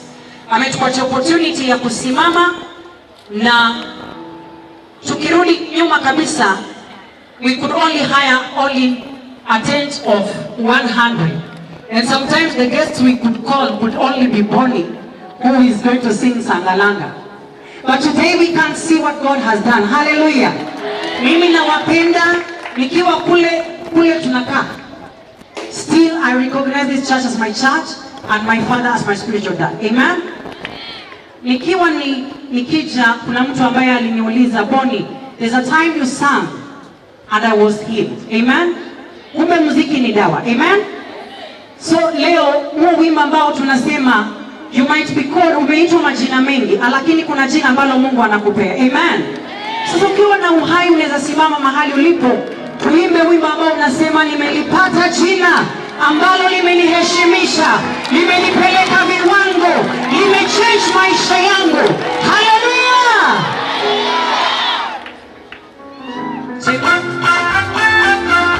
Ndio kwa nzuri kwa Yesu.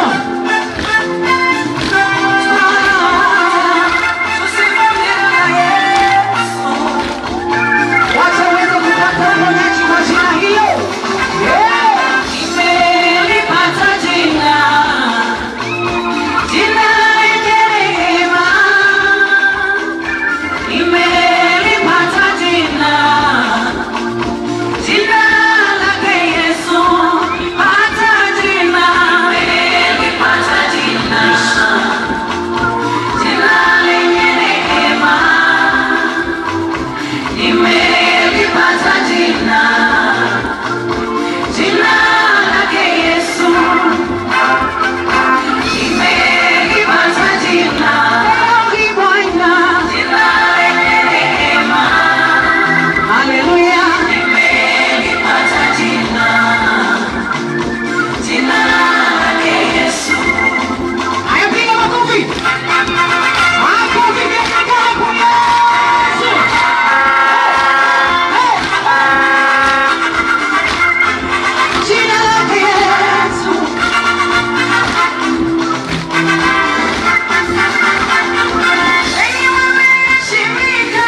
so much Boni Amsala, God bless you so much. Asante sana kwa kutumika na Bwana katika njia hiyo. Tumelipata jina la Yesu, jina linalo nguvu ya kufanya haya mambo yote. Tumelipata jina la Yesu. Ukiona vile watu wameng'ara hapa, ni jina la Yesu wamepata. Na kama hujapata jina la Yesu, leo ndio siku yako upata jina la Yesu. At least na wewe uenjoy utabu uliopo ndani ya Yesu. Kanisa tuseme amen.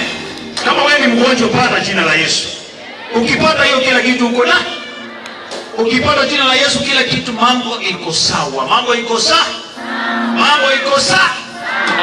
Mambo sawa sawa. Mambo sawa sawa. Yesu akiwa mambo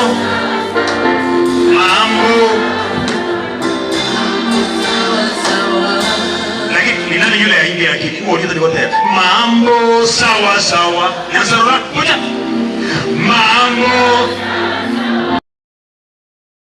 sakiwa mambo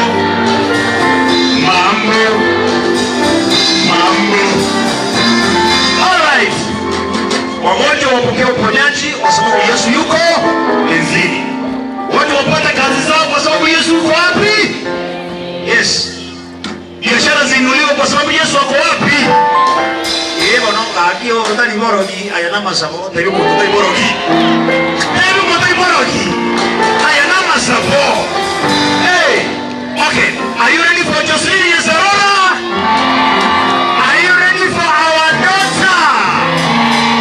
Wow. That's good. Sasa yeye unajua amekuja na squad yake yote. Amekuja na ile squad yake yote. DJ kama uko tayari, kazi yake Jocelyn Yazarora. DJ. Bwana asifiwe. Hallelujah. Wakati, and I always tell you kwamba kila wakati, kila majira mtukuze Bwana. Muinue Bwana, mshukuru Bwana. Naitwa Jocelyn Yazarora. Nashukuru sana baba na mama kwa sababu ya kunilea, and I'm proud kwamba ninaendelea kugrow. Mungu awabariki sana. Ninakuabudu.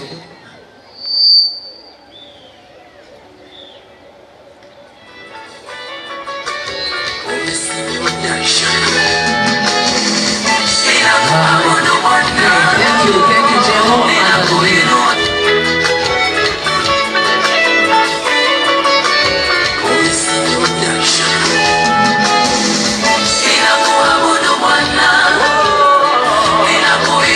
Yesu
sifa, nakupa shukrani Bwana.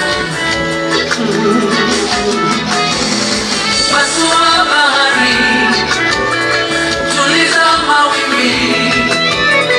Pasua bahari, tuliza mawimbi. Unayetenda makuu wewe, unayetenda ya kushangaza ni wewe, unayepamiza bahari Bwana ni wewe, unayepanguza machozi Bwana ni wewe. Nikulipe nini? Nikulipe nini? Nikupe nini? Nikulipe nini? Nikupe nini? Pokea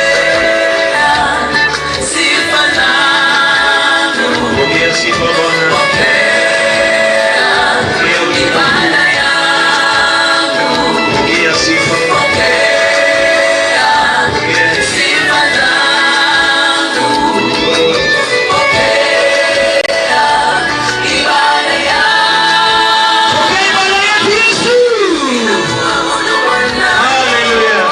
Ninakuinua Yesu. Ninakuabudu Bwana. Ninakuinua Yesu. Kila siku, kila majira. Ninakuabudu Yesu. Kila wakati, kila saa. Ninakuabudu Yesu. Watu wanabarikiwa. Yesu anayebariki, anayeinua, pokea sifa. Tuna mikono yetu juu tukiaribu.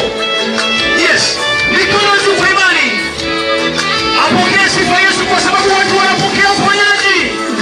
Watu wanainuliwa kwa jina la Yesu. Hallelujah. Nakupa sifa za moyo. Oh yes. Nakupa ibada ya moyo. Nakupa shukrani za moyo. Nakupa heshima za moyo. Umenitendea mengi, umenitendea ya ajabu. Umenikumbuka na kuniketisha na wafalme. Wewe ndiwe Bwana, mwanzo tena mwisho. Wewe ndiwe tegemeo langu, wewe ndiwe msaada wangu. Ninakulilia leo na milele. Bwana, pokea sifa zote, heshima zote. Pokea sifa zote, heshima zote. Wewe watosha Bwana, wewe watosha. Yes, Lord. Yes, Lord. Abudu Bwana. Nakupa sifa Bwana. Nakupa shukrani Bwana. Heshima zote ni zako Bwana. Utukufu wote ni wako Bwana. Ninakuabudu Yesu. Kila wakati, kila saa. Weka mikono yako juu namna hiyo. Weka tu mikono. Ninakuabudu Bwana. Mikono tu. Ninakuinua Yesu. Hallelujah. Ninakuabudu Bwana. Ninakuinua Yesu. Kila siku, kila majira. Ninakuabudu Yesu. Sifa zote. Kila wakati, kila saa. Maridadi. Hey. Ninakuabudu Yesu. Tukienda tukitenda taratibu, makofi ya Yesu. Wow. Yes. Bwana asifiwe. Amen. Thank you so much. Sasa yeye mwenzangu tunaenda viwango vingine tena zaidi. Oh yes, that's good. Unajua vile niliwaambia huyu ambaye alikuwa anaitwa Mary ambaye Mungu alikuwa ndani yake. Unaona mambo yalifanyika pale. Na kuna vitu aina tatu katika maisha yako ambayo Mungu anakusaidia nayo katika huu mwaka wa 2024. Ya kwanza tumesema, tumeona vile Yosefu alikuwa amepanga, lakini Mungu akafanya nini? Akapangua. Sasa kama kuna kitu kimepangwa maisha yako 2024, Mungu atafanya nini? Atapangua. Na yeye Mungu atafanya nini? Atapanga. Nani akiweza manganai? Nani ya baba angetinya sawa maraki akubangura. Nyasoma na maraki kubanga. Utawaje nyasako bangire bintayo. Utakuwa nyasako bangire bintu. Bali kama kuoro banganya na Isaya akibangire bintu mwako. Mimi naamini kwamba Mungu akinipangia mambo yangu itakuwa sawa. Nyasamba ngire bintu maraki niko baba. Joseph nabangita ya lakini Yesu namaraki nabangita ya. Safari lazima tufanye nini? Haya. Alafu ingine ya pili sasa, ya pili alafu nitakuja na ya tatu. Unajua hii safari ya Yesu na kuzaliwa na mahali anatembea, ya pili ilifika ni wakati Herode amesema, "Aye, this one we must stop it.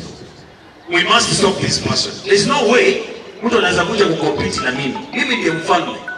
Mimi ndiye mfalme. There's nobody who can compete with me."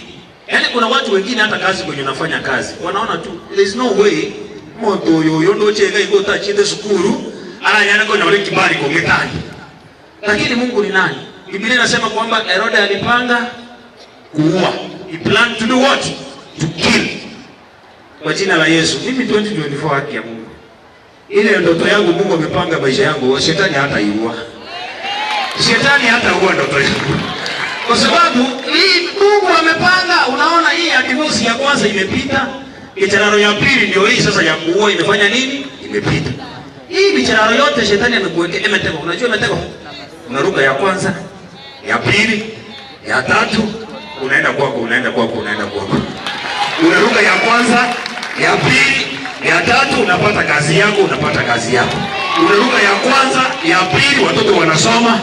Yaani unajua Mary ya kwanza aliruka, Yosefu atamdivorce. Ya pili Herode ndio huyo anataka kuua watoto, anaruka. Alafu kuna wengine unajua kuna wengine aliruka. Unajua kuna wakati tunaambiwa kwamba kulikuwa na mahali room. Hakukuwa na mahali ya kuzaliwa.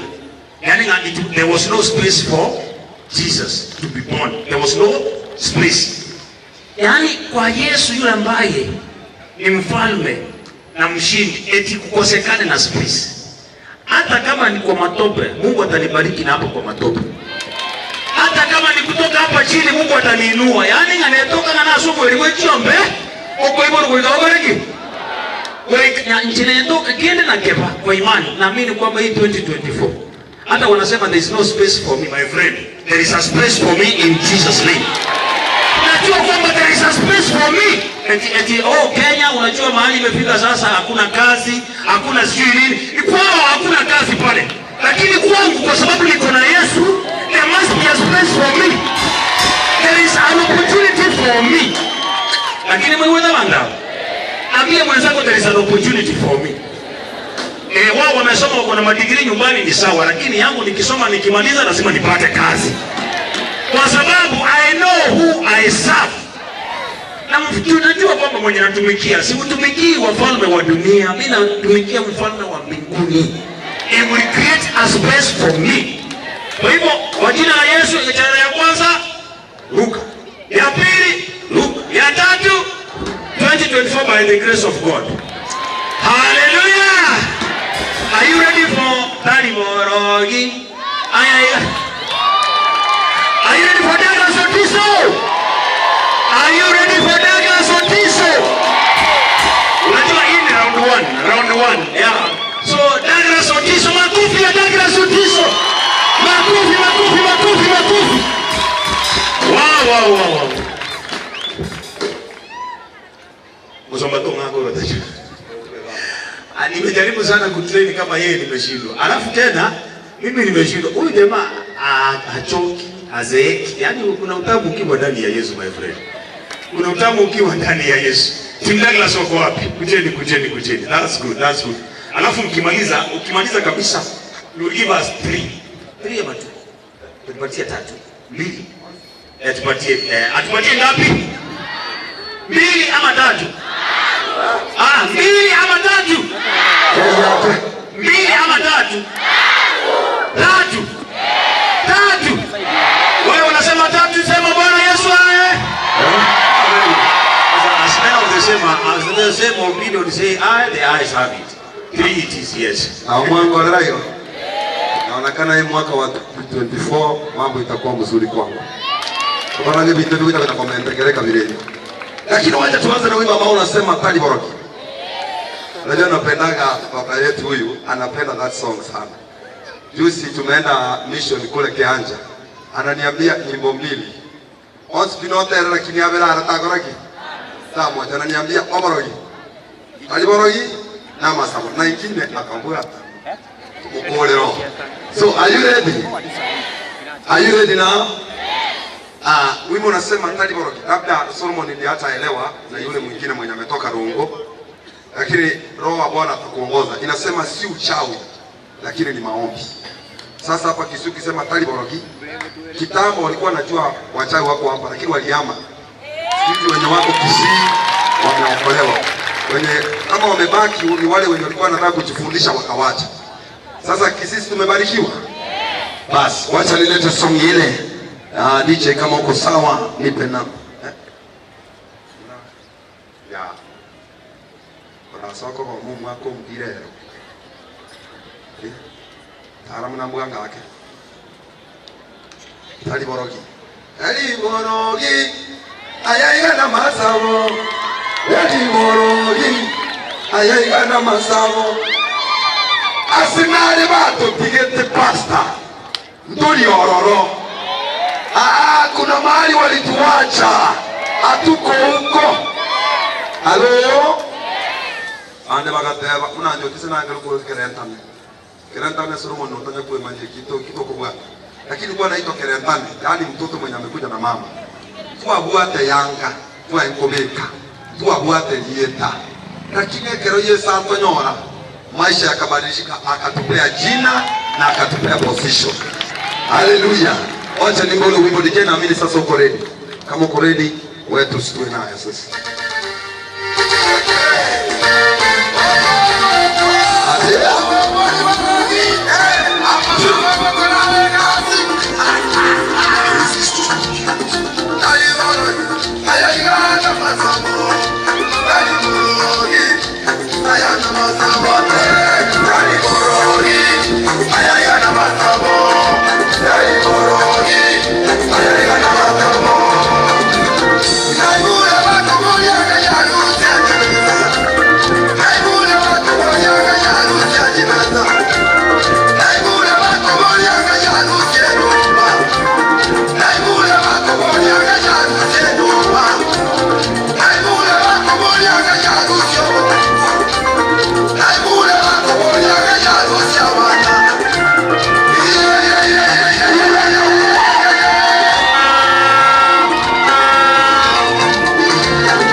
moja.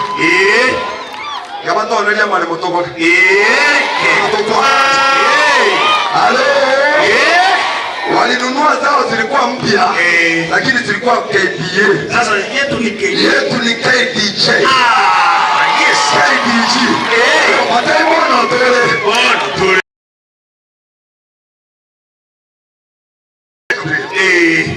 Mtumana to wata maikara za to to mo chibi to ligere 7. Wake chine cha chine chiko kwa 8 yes. Sasa mo to mara to wata. On to watch. Ako sabira sele ndani ya Yesu mwako yo linende. Amen. Yaani bila tu manya so wote lakini mwako yo. Mbasa kitu linende. It's okay. Hallelujah. Amen. Kama tuime akafuata vile tena ndo kukolera. Kule gata gete to tera batara bata bali kako kunyasa. Anaitwa Mungu.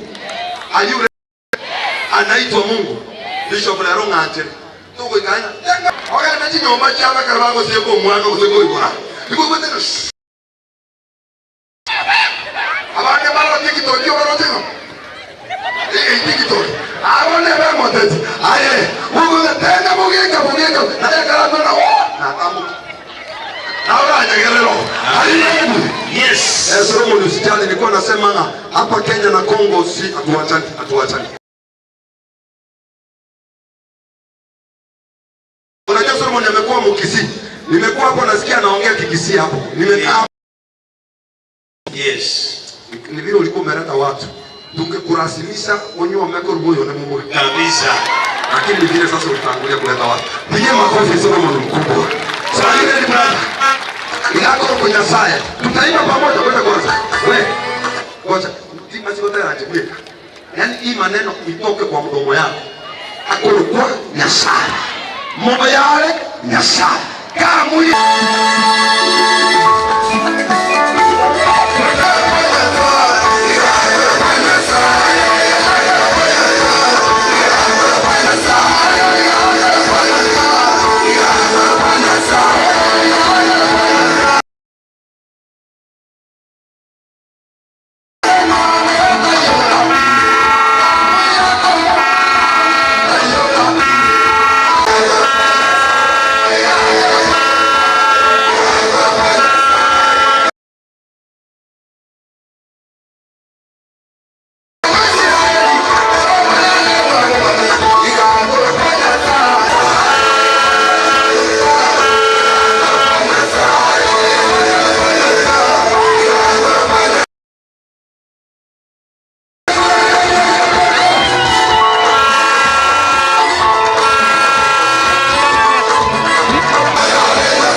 shetani.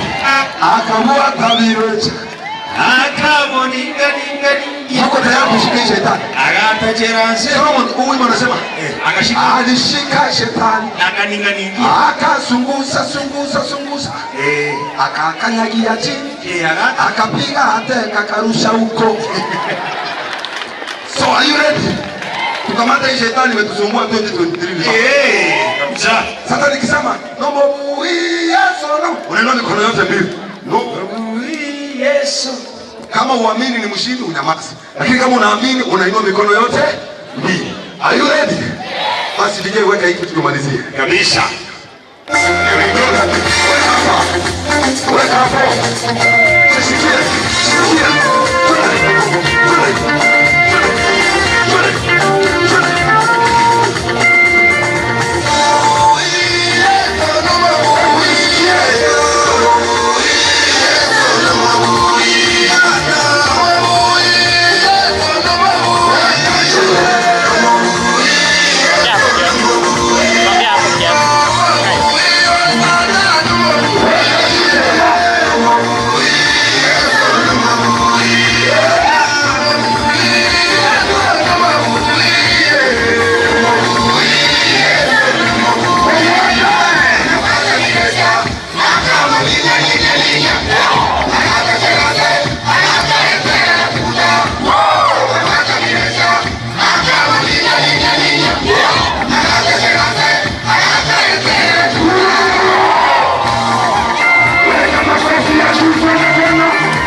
Thank you so much. Asante sana.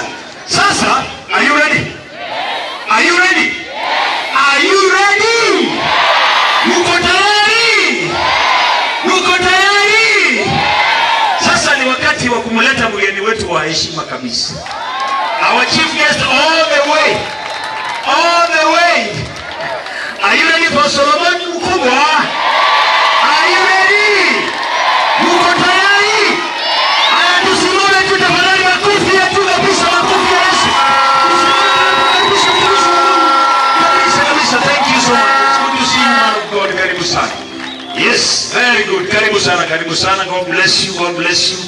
Very good. Thank you. Makina ichiko mwera na hima ichiko. Nani amechoka kupiga makofi? Nani amechoka kupiga makofi? Nani amechoka kupiga makofi? Nani amechoka kupiga makofi? Oh yes. Amen. Simama kwenye utukufu huu mkubwa, simama. Simama, haleluya, simama kwenye utukufu mkubwa.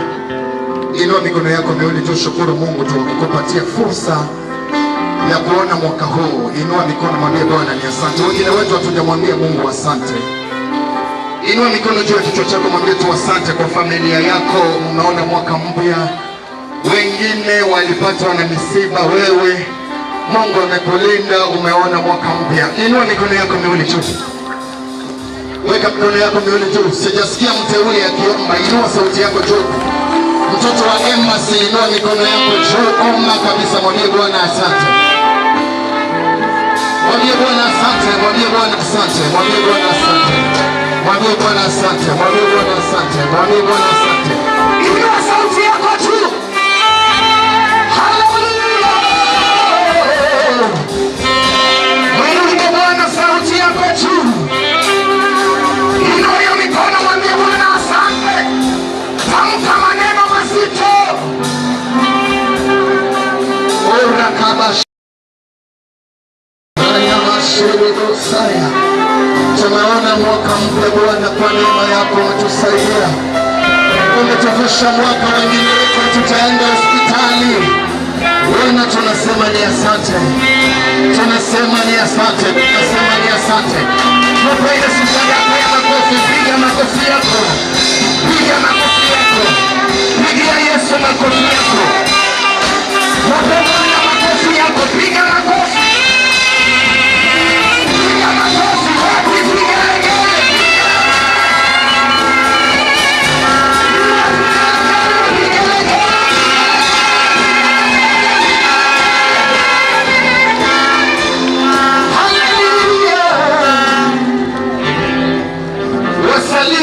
Watatu waambie wewe ni wa baraka. Ukiona jirani achangamke, wachana naye. Angalia yule ambaye anatabasamu, mwambie wewe ni wa baraka. Haleluya. Kitu nimeelewa, hakuna kwenda mbali bila kutoka mbali. Na yule ambaye ametoka mbali ni wewe. Na yule ambaye anaenda mbali ni wewe. Kama yule ambaye shangwe na vigelegele. Angalia jirani, hakuna kwenda mbali bila kutoka mbali. Na yule ambaye anaenda mbali ni mimi. Umejipiga kifua kabisa. Mpigie kifua chako, mwambie ni mimi nimetoka mbali. Na ni mimi ninaenda mbali. Pigia Yesu makofi na vigelegele.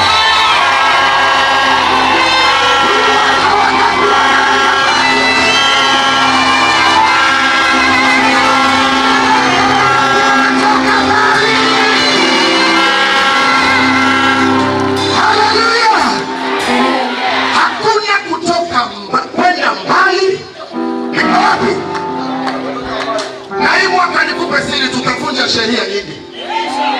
Wengine wetu tulivunja sheria za ukoo, ndio maana tuko hapa.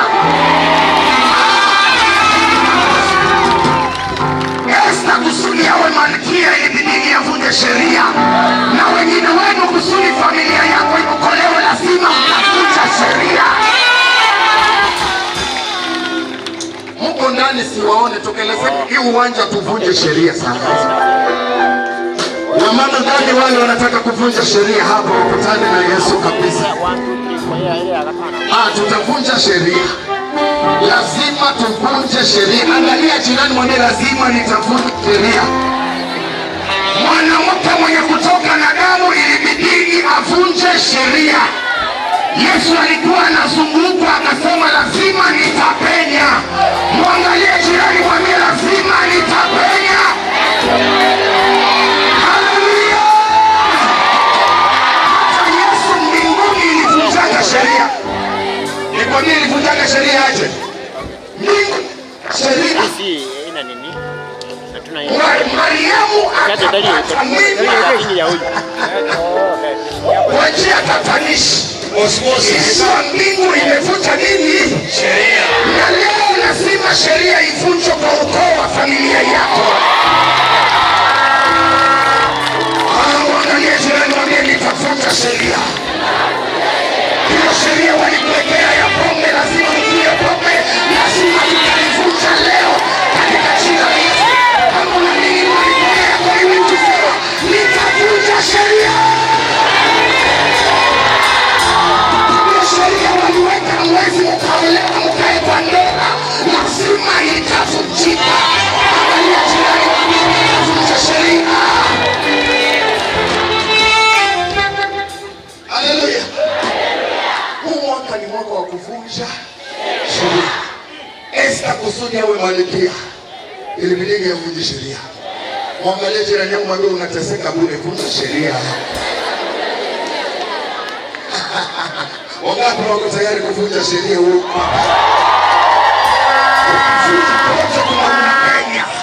Mwangalie jirani, ile protokoli utaniwekea nitaivunja nipenya. Wow. Mwambie ile protokoli utaweka nitavunja na nitapenya. Upende usipende, nitapata muujiza wangu. Wangapi wako tayari kupata muujiza?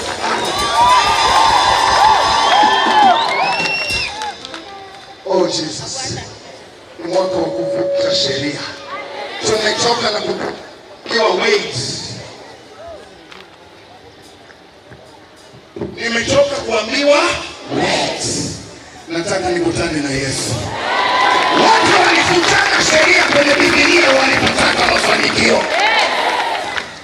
Ile imani ya wagonjwa, sema ile yenye nguvu katika jina la Yesu. Watu walivunjana sheria kwenye Biblia. Tumesoma historia zao hapa. Nataka kuona historia. Inua mikono miwili tusema Yesu nahitaji historia. Fungua kinywa chako, mwambie Bwana nahitaji historia, nahitaji historia. Mwambie historia ya familia yangu, niambie historia kwa familia yangu. Bwana kuambie historia kwa familia yako katika jina la Yesu Kristo. Fungua kinywa chako bila woga, fungua kinywa chako. Mwambie Bwana nahitaji unifanye historia kwa familia yangu. Lakashatarama. Rekalakoshenda. Nitavunja sheria. Hata wakuu wangapi nitapenya. Ingia kwenye maombi ya mapambano, mwambie nitapenya tu. Lazima nitavunja sheria. Lazima nitavunja sheria. Mwaka huu wakuu wangapi nitatoboa. Mwaka huu wajipange wangapi nitatoboa. Mwaka huu wasimama wangapi nitatoboa. Kuna sheria inavunjika. Kuna sheria imeanza vunjika. Kuna sheria imeanza vunjika. Kuna sheria zimeanza vunjika. Tutapenya. Tutapenya.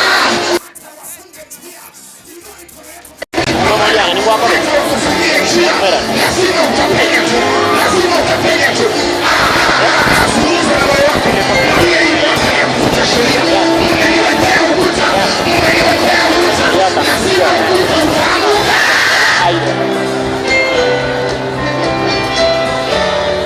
Oh, haleluya.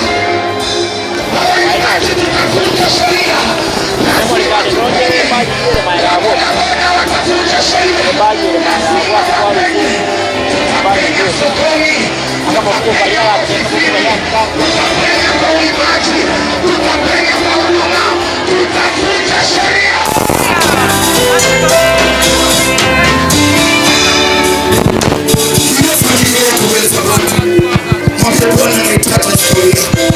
Yes, yes, yes. Jesus. Yes. Yes.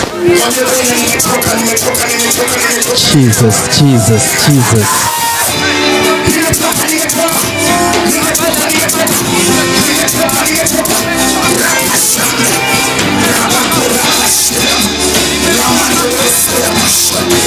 Yes, yes.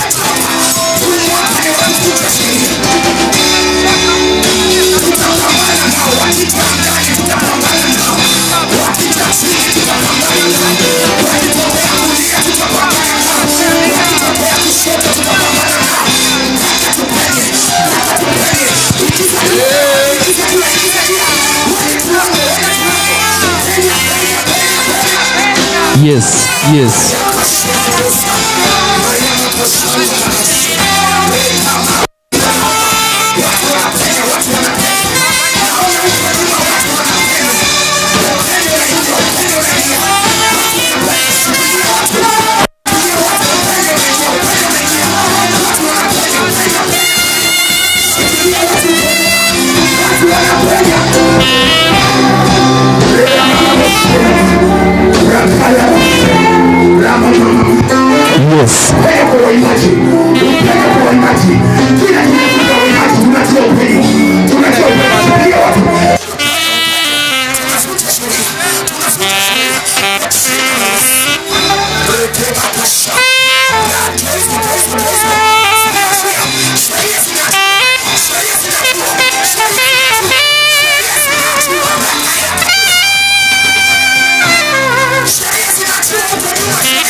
Walikutenganisha na ardhi ya Kisii, wakasema huwezi pata ploti hapa, wakasema huwezi jenga. Hiyo sheria hiyo mikono, hiyo sheria lazima ianguke, lazima ianguke. Piga mikono, malizana naye, piga makofi, piga makofi, malizana naye.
backslide, achia, achia, achia, achia.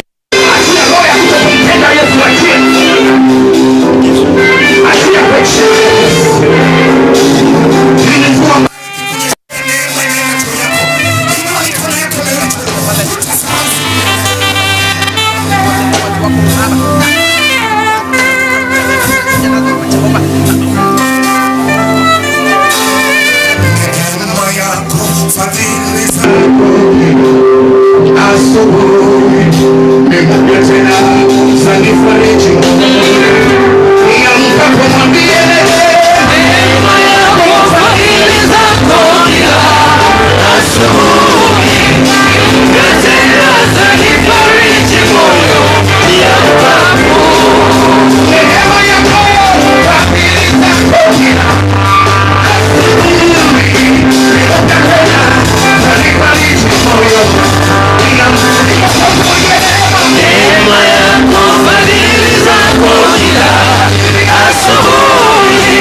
Nasikia ndani mwangu,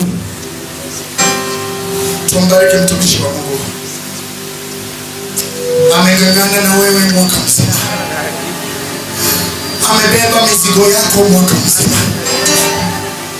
Wakati mwingine vita zako zinaangukia nyumba yake. Wacha nikwambie, hawezi fahamu vita ambayo wachungaji wanapitia, na hawatakuambia. Mimi najua kuna neema huko mwisho. Kieni watu huko, kuna vita watumishi wa Mungu huwa wanapitia. Umemletea mahitaji, ameomba, matukio yanamfuata yeye. Inua mikono, gusa kwenye mfuko wako. Pita nabii hapa. Nabii, upokee shukrani tu ya wanao wanasema asante. Ninajua kufanya hivyo. Mungu wa mtume atatembea. Mungu wa mtume atatembea na wewe. Utapiga hatua mpya mwaka huu.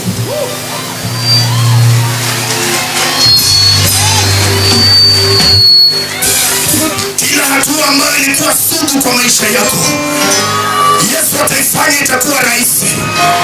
Utapenya bila wao kujua. Watakungojea roundabout. Yesu anakupeleka kwa ile unda ya huko. Chukua sadaka nzuri. Karibu nabii. Karibu nabii. Nao wanataka kutoa shukrani tu. Hii si sadaka, ni nasema tu shukrani kumwambia Baba asante. Watoto wa hema wako hapa. Ingia katika ulimwengu wa roho, usitoke kwa ulimwengu wa roho. Gusa kwenye mfuko wako. Kuna neema mpya, si sadaka, ni shukrani. Kama unajua huyu baba amengangana na wewe, hata kama hajakuwekelea mkono, neno la Mungu alimtumia kukulisha neno. Unanipata vizuri? Kimbia kama uliacha kibeti huko. Njoo na sadaka. Njoo na sadaka. Nani atakuwa wa kwanza kutibua maji, kutibua hiyo kisima? Yes. Achilia tu na unaondoka. Yes. Yes, yes. Achilia na unaondoka. Msio wengi, achilia na unaondoka. Amen. Umepokea. Hiyo tu kutoa umepokea. Yes. Hiyo tu kutoa umepokea. Ukigusa madhabahu, ni madhabahu imejengwa na mikono yake. Hiyo ukigusa madhabahu umepokea. Ni madhabahu imejengwa na mikono yake. Yes, yes, yes. Kuna neema, yes. Yes. Tafadhali kidogo. Nikujue.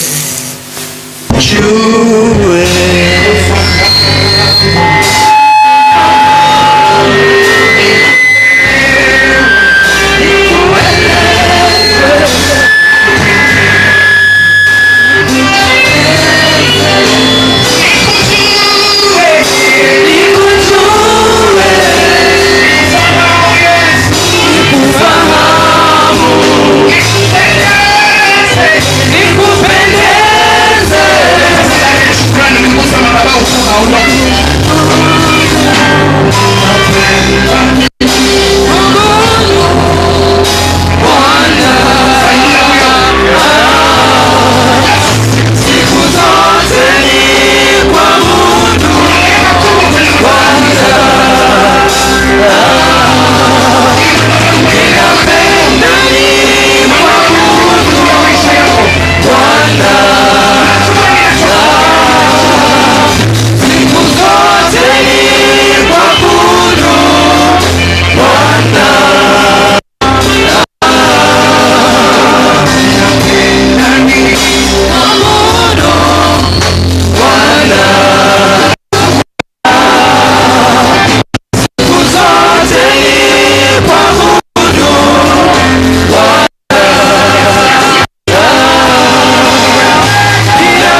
ambaye ametoa sadaka yake.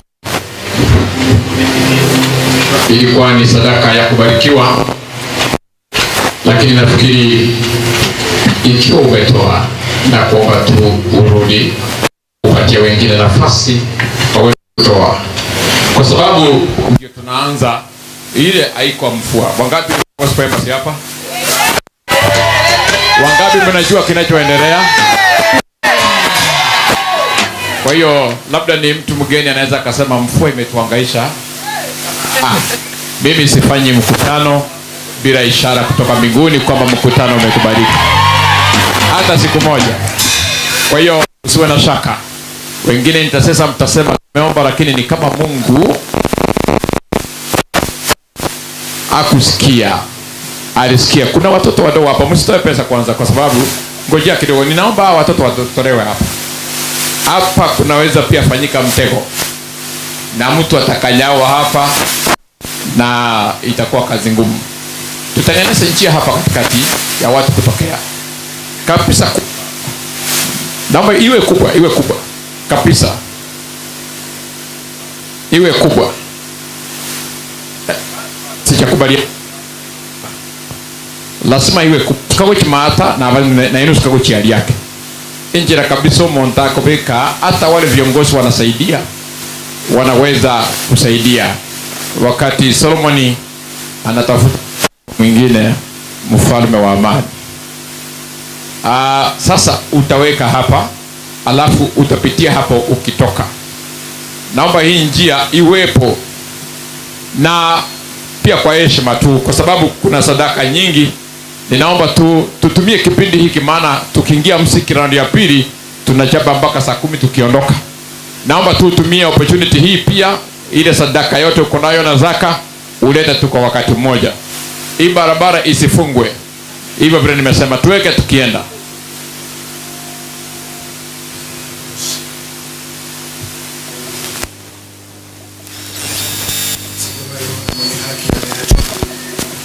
Mungu asikuache mwaka huu. Mungu akuonekanie mwaka huu. Watoto wa Embassy, simameni kwa miguu yenu kabisa.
jirani yako, mwambie nyota yangu itang'aa.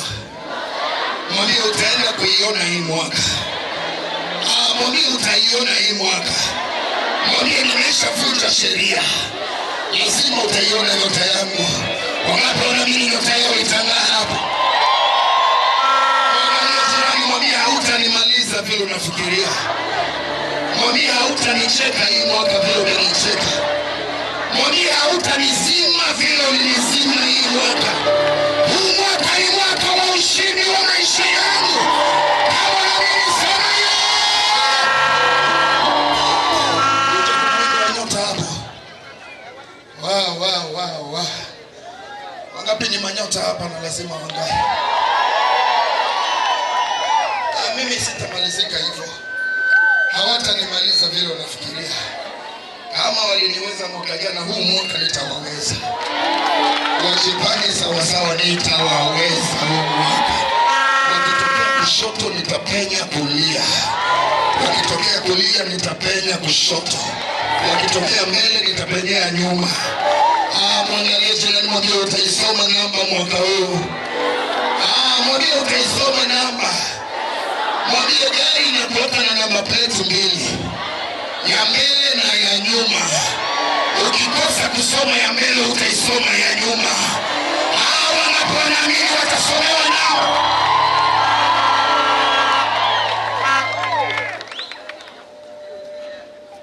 Waketu hapo nisikize kutukwambia. Hallelujah. Nyota lazima zingae. Tafuta tu hapo. Tafuta tu. Niko tu kwa hiyo usikate.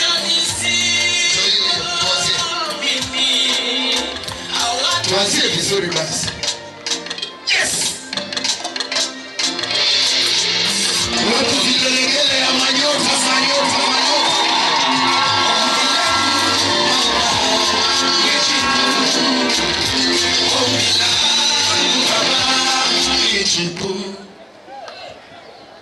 Wow. Mwangalie Mungu.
Nairobi mzima kuja kuwatafuta. Wewe ni nyota, wewe ni nyota. Wakatae wasikatae, watashuhudia ndoa yako. Wakatae wasikatae, watashuhudia harusi yako. Wakatae wasikatae.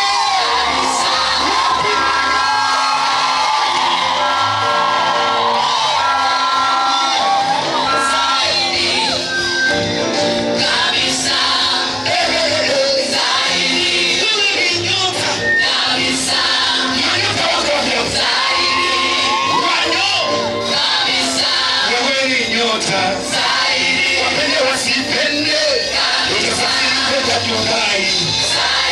Wakatae wasikatae, na wao utaenda Lisu Mombasa.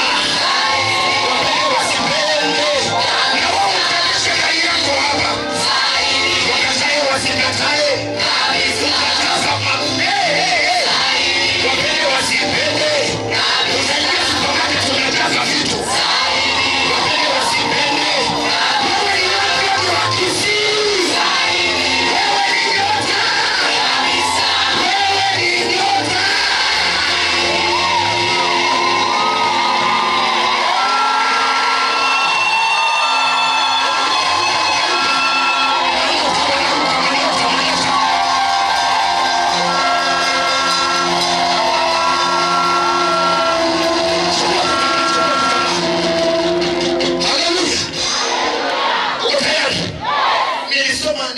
nikasema tumkisi Yesu.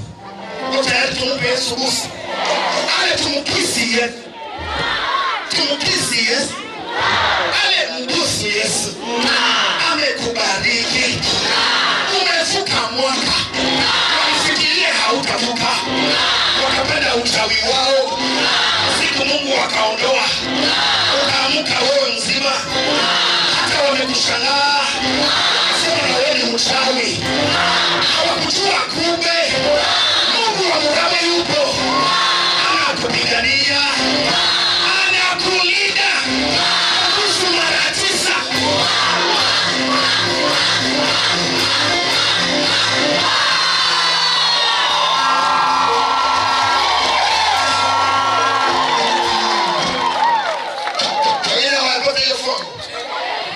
Tumpe ya mwisho. Jamani,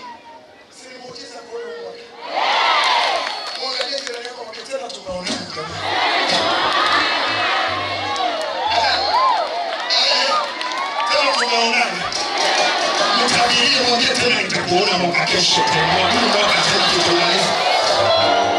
Ale Mwokozi Yesu amekutetea. Amepigana vita. Watoto wamesoma. Kama kulikuwa kugumu, watoto walisoma tu. Tulipia school fees, watoto wakasoma. Wanaume wa vita anatupendeka sana, anatupendeka sana. Atakupa vyote unavyovihitaji. Mbinguni utaingia ukisambaratika.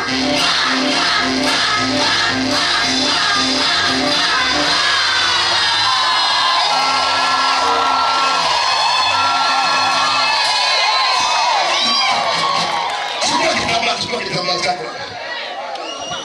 Chukua kitambaa chako. Wewe tutaimba haleluya. Chukua kitambaa tuone vicha waliokoka wakisi. Watoto wa Embassy mko. Unajua sisi tunachezanga peupe tu. Hatuwaogopangi. Tulishakavunja sheria na tutaendelea kuivunja. Waliongeaga hatutaweza. Kwa hiyo wakageuza language.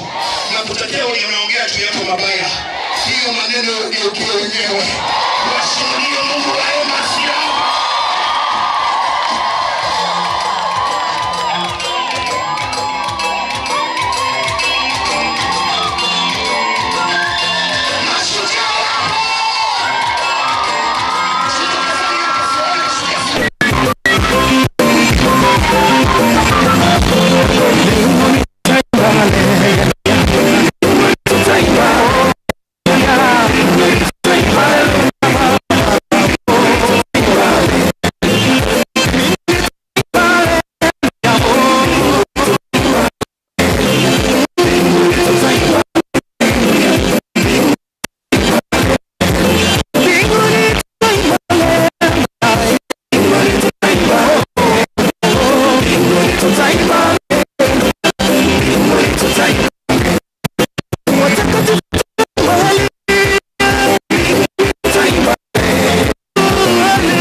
Aingi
Mtakatifu tu.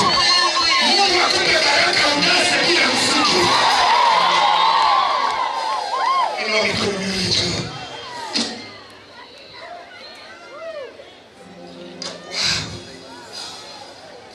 Pamoja na kuruka hapa, pamoja na kufanya vyote, malengo yetu ni kuingia mbinguni.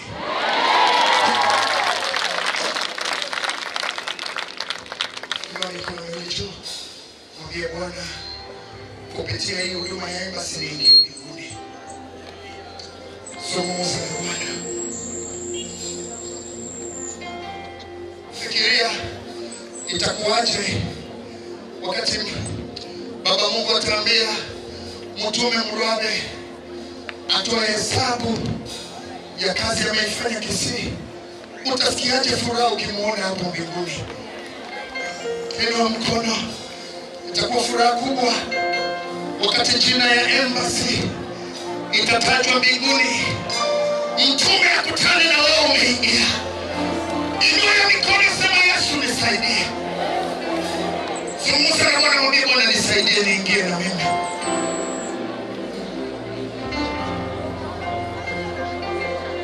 Oh, hallelujah.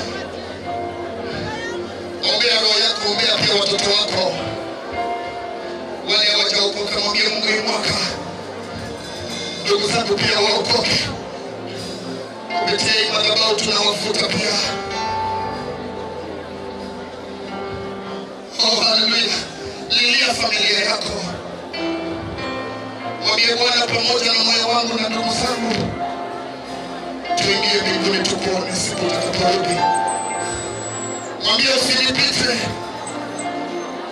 Mwambie usinipite utakaponyakuwa kanisa. Uramashaya. Ndugu zangu na waombea ambao hawajakujua, na wao tuingie wote mbinguni.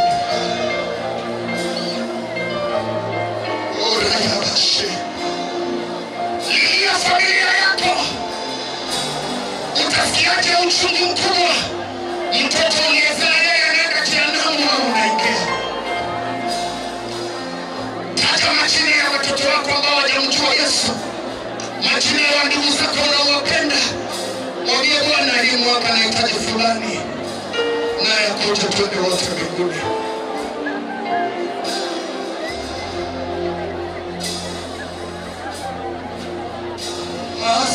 Asante Yesu, asante Yesu, asante Yesu,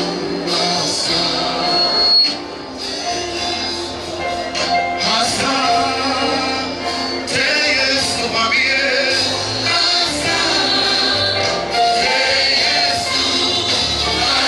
asante Yesu, asante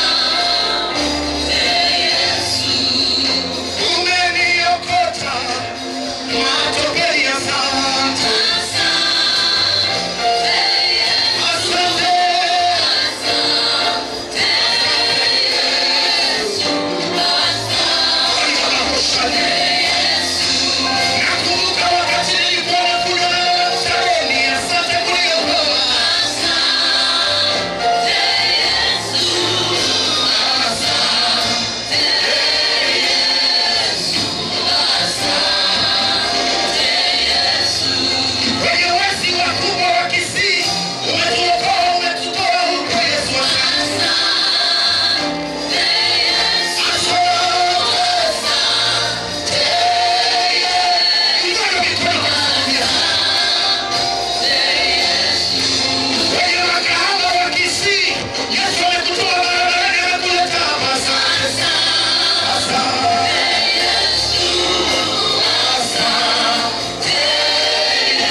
Asante kwa hiyo siri umetupatia, siri ambayo mataifa wengi hawajajua. Umeifunulia kwetu, ndio maana mioyo yetu inamiminika na kutukushika.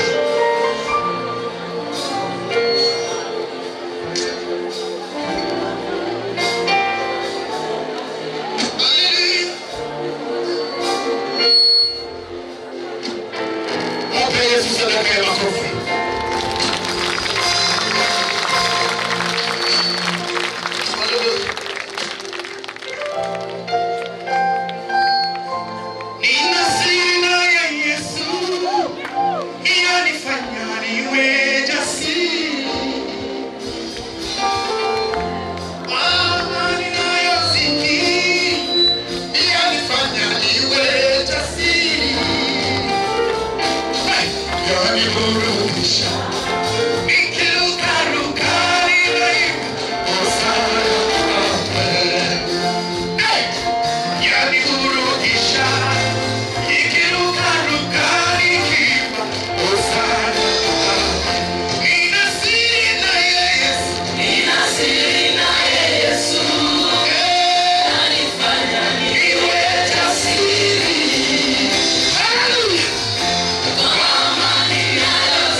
aangazie nuru za uso wake. Ili mfanya biashara hii mwaka afanikiwe. Iliyokoroga wajiroge wenyewe sasa. Tunaacha neema wajiroge wenyewe. Hali walifika leo yako iko wachome. Hii mwaka ujenge nyuma yako. Hii mwaka ununue gari.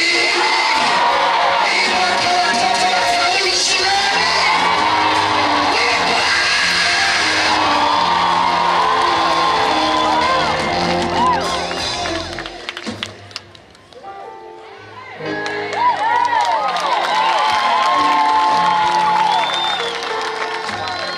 Naona watu huko pembeni wako wanajiuliza hawa ni wawapi? Ndugu zangu, hili taifa linaenda mbinguni. Kwa maana kama hujajiunga nasi, njoo na wewe ujiunge. Anajiuliza wanarukaruka aje? Yani kurudisha. Nikirukaruka sana yani kurudisha. Yani kurudisha. Nikirukaruka sana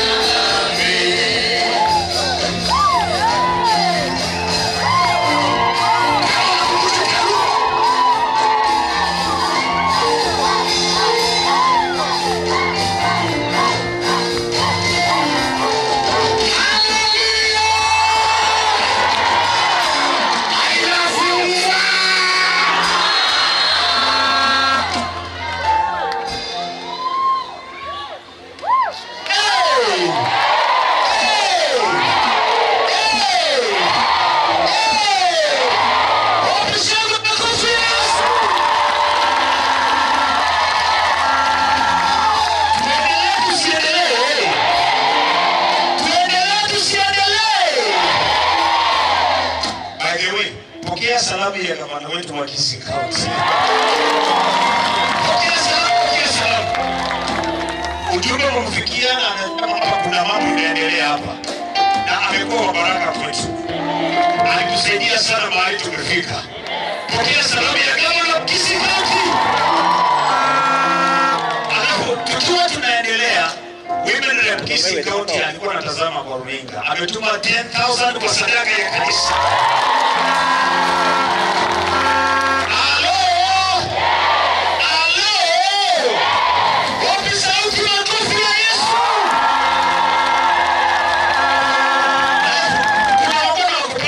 Umesema na wao barikiwe. Kama ungependa pale uwe wa baraka pia. Kwa sababu nimeona kuna watu wananiuliza namba ya ile yenye unatuma sadaka yao. Wapi ile namba tafadhali nisaidie haraka. Haya, ndio hiyo. Wacha niwasaidie namba. Wale ambao mnatazama runinga nyumbani na ungependa pia uwe wa baraka katika kazi ya Mungu, namba ya simu ni 0726 858030. Nirudie tena 0726 858030. Wana Gospel Embassy, are you ready? Ningependa mgeuke tu mwangalie zile kamera. Msaidie watu wako nyumbani waambie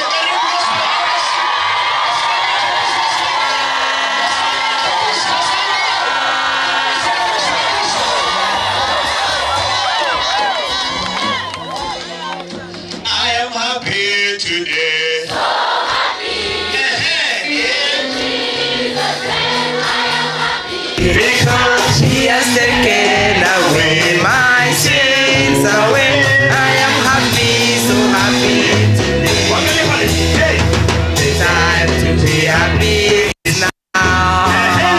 The place to be happy is here. And the way to be happy is to make someone happy and to have a little heaven down here.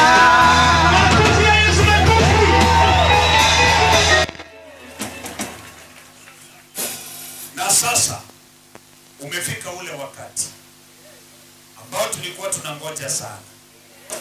Wakati kama huu mwaka jana neno liliongewa hapa na likatendeka katika maisha yangu. Na sijui kama lilitendeka katika maisha yako. Lakini kama unaamini kwamba mwaka wa 2024 lile neno litaongea na mtumishi wa Mungu litatendeka katika maisha yako, ningependa inua mikono yako yako tu. Mikono yako tu kabisa. Tunaposhangilia Bwana kumkaribisha mtumishi wa Mungu.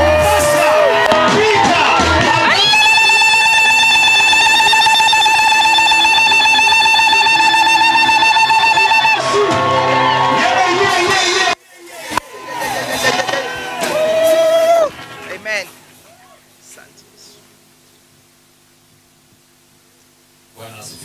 Hallelujah.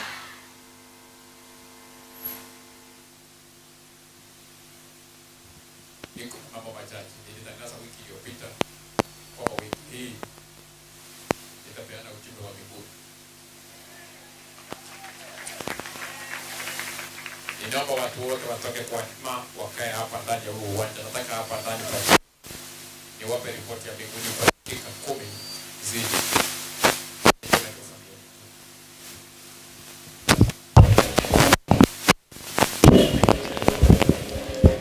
Ujumbe nao wapatia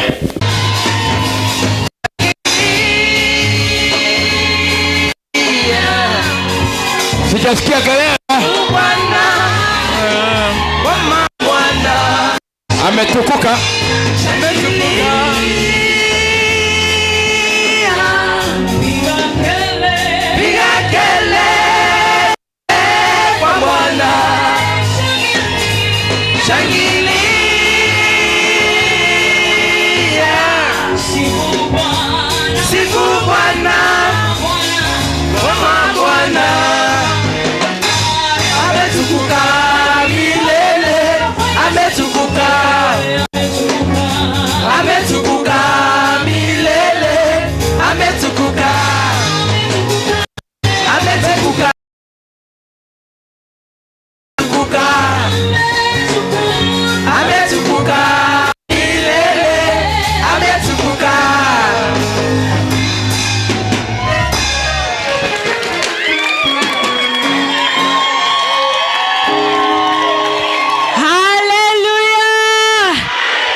Tushavuka mwaka. Kwanza 2024 tulivuka tukiwa 2022. Sijui kama kuna mtu hapa anakumbuka pastor sema happy new year. Alikuwa anatuambia happy new year 2024. Na tayari tumeshavuka. Kwa hivyo kama unatembea kwa imani, hebu nione mikono, shangwe na vigelegele kwa Bwana. Hallelujah. Nashukuru Mungu sana. Huu mwezi nilikuwa nikiambia tu Mungu asante. Kila siku tumekuja kusema asante. Hata leo tumekuja kusema asante. Nikianza kuongea nitapata nimeharibu program. Lakini kile ambacho nasema kwamba mkutano wa leo Bwana ametenda zaidi ya vile ambavyo tulikuwa tumetarajia. Praise God. Na kama umekanyaga hapa, alituambia kwamba anafanya jambo jipya. Unajua tumezoea kusikia jambo jipya. Jana akatupatia Jeremiah 29:11. Inasema kwamba mimi Mungu wenu nina mipango miema juu yenu. And tulikuwa tunasoma version nyingine, message inasema kwamba I have it all planned out. Yani ashaweka plan kuanzia mwanzo mpaka mwisho. Na kusema asante. Akasema hapo kwa asante, kwa shukrani. Unajua vile tuko hivi saizi watu wanasema ni mbaya, anyway watu wanasema. Lakini uko na pesa ya kutosha floor moja, lakini unaweka msingi wa 10 floors, itatendeka zaidi. Usijisumbue itakuwa aje. Unajua nilikuwa nasikia nauliza, "Ndabona mbai wete." Wanashikanisha. Unajua ni vile watu wanapenda mchezo sana. Sasa zile unafikiri anafanya hiyo mchezo. Lakini yale mambo aliyokuwa anasema, kama uko hapa, ibada yangu walimaliza. Walisema kila kitu Mungu amekusudia. Na ninaombea mwaka wa 24 wa mafanikio. The next extravaganza tunakutana hapa. Nafikiri hata inaweza badilika. Inaweza kuwa testimonies peke yake. Nyimbo zikuje baadaye. Kwa sababu kuwa ametenda zaidi. Mbarikiwe sana, mbarikiwe sana, Gami anakuwa nasi kila wakati. Tafadhali Mheshimiwa Justin, mkutano huu Wengine wanafikiri kwamba labda tulisaidiwa na wana. Hapana. Hakuna mwanasiasa hata mmoja aliyetusaidia. Imenibidi niseme hilo ndio lieleweke. Hatukusaidiwa na mtu yeyote. Lakini wiki iliyopita gavana wetu alitutembelea na alitupa sapoti ya kununulia magraduates soda. Lakini kwa huu mkutano ni ile kamati ya watu 70 wa kanisa letu. Wapigie makofi mazuri sana. Mungu awabariki wale watu 70 mliojitolea kwa ajili ya mkutano huu, na najua mwaka huu Mungu atajitolea kwa ajili ya maisha yenu. Haleluya. Unajua kuna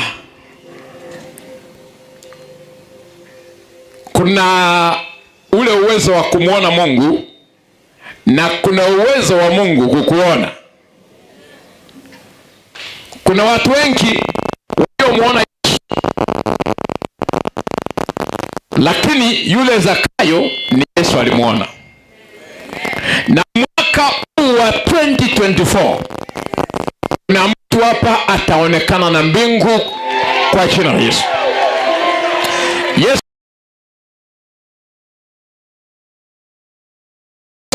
wokovu umefika kwako. Sema leo. Sikia. Yesu ametuona wana Gospel Embassy. Ameona wa Kenya, ameona watu wa Kisii. Na Yesu akikuona kuna kitu kinafika kwako. Na kutangazia kama nabii, baraka itashuka kwako kama tsunami kwa jina la Yesu. Nasema tena uponyaji utashuka kwa kila mtu hapa kwa jina la Yesu. Kama hamina yako ni kubwa, upokee haraka. Haleluya. Nina uhakika Yesu amekuona. Waimbaji mtagusa tu stanza moja ya ameniona. Ameniona. Ameniona. Amen. Wacha tuwape time, okay? Hiyo stanza pekee. Come on. Lift up your hands.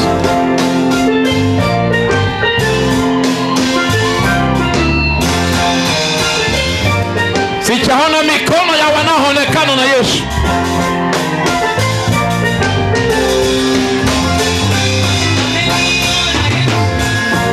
Ameniona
Kuhusu mwaka huu,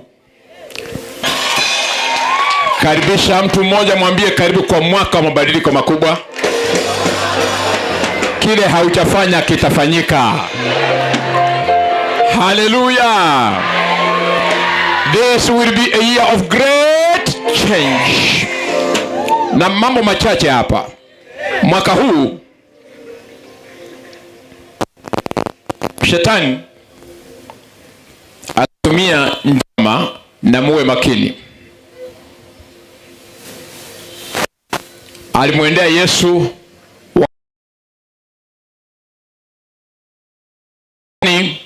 anajua hautampigia magoti kama hauko njaa. Uweke na crisis yoyote kwa maisha yako, ujue haitoki mbinguni, ni njama. Hai, kufanya dhambi, usimame imara. Na wapi? Wapo taifa la Kenya, strategy of the enemy. Ni njama ya kishetani. Na waheshimiwa wote wa bunge, ujumi wa Kenya unaendelea, ni skimu ya shetani. Shetani anajua kuna mabilioni duniani wanataka kufadhili mataifa,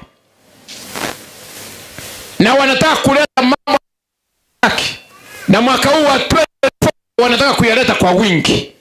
Muwe makini vijana wetu, muangalie msiingie kwa mitego. Muongee na watoto wenu huu. Kila mtu hawe makini. Bwana Yesu asifiwe. The economic crisis we are experiencing is of the enemy. Nimetangaza kwamba kuna kazi zimepatikana Saudi Arabia. Ningependa kurudia onyo langu kwa serikali. That is a trap. Yako mataifa mengi duniani ambayo Mungu amekubali. Msikubali kuingia kwa mitego hiyo. Sipingi serikali, ninaiombea, naipenda, na itabiria mema. Lakini nikiona mtego, lazima niwaambie watu wa Mungu. Saudi Arabia ni taifa la Mungu. Lakini msiwe wa haraka. Uangalie hali yako ya kiujumi isikufanye umwache Mungu. Hali yako ya maisha isikufanye umwache Mungu. Mwaka wa 2024 ni kwa wale watakaoshikilia imani.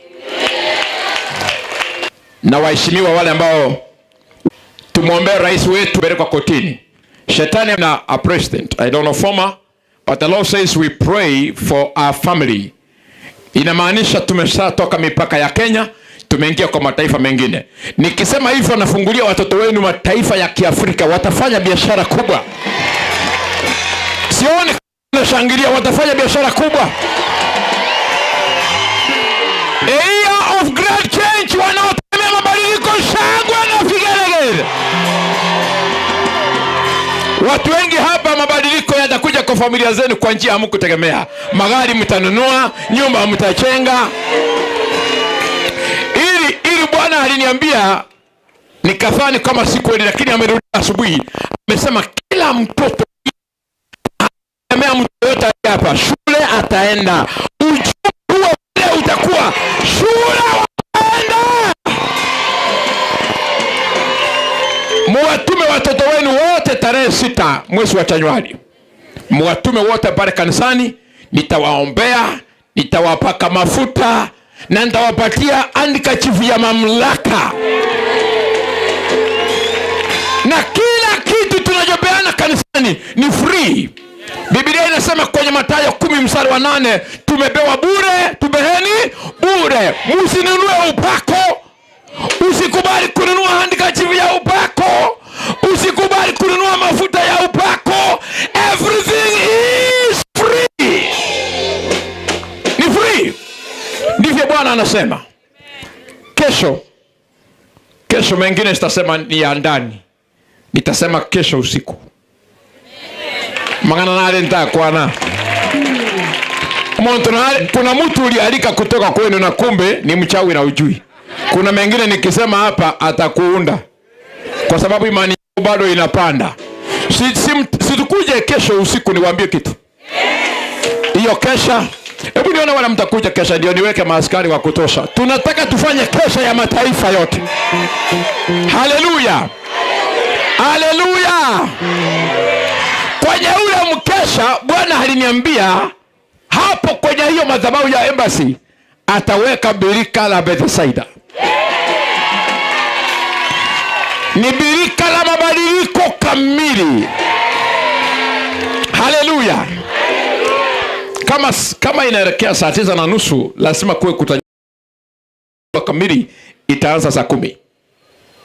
Nilimuomba sana jana usiku, nilikuwa hapa saa 7 tukiwa na mke wangu.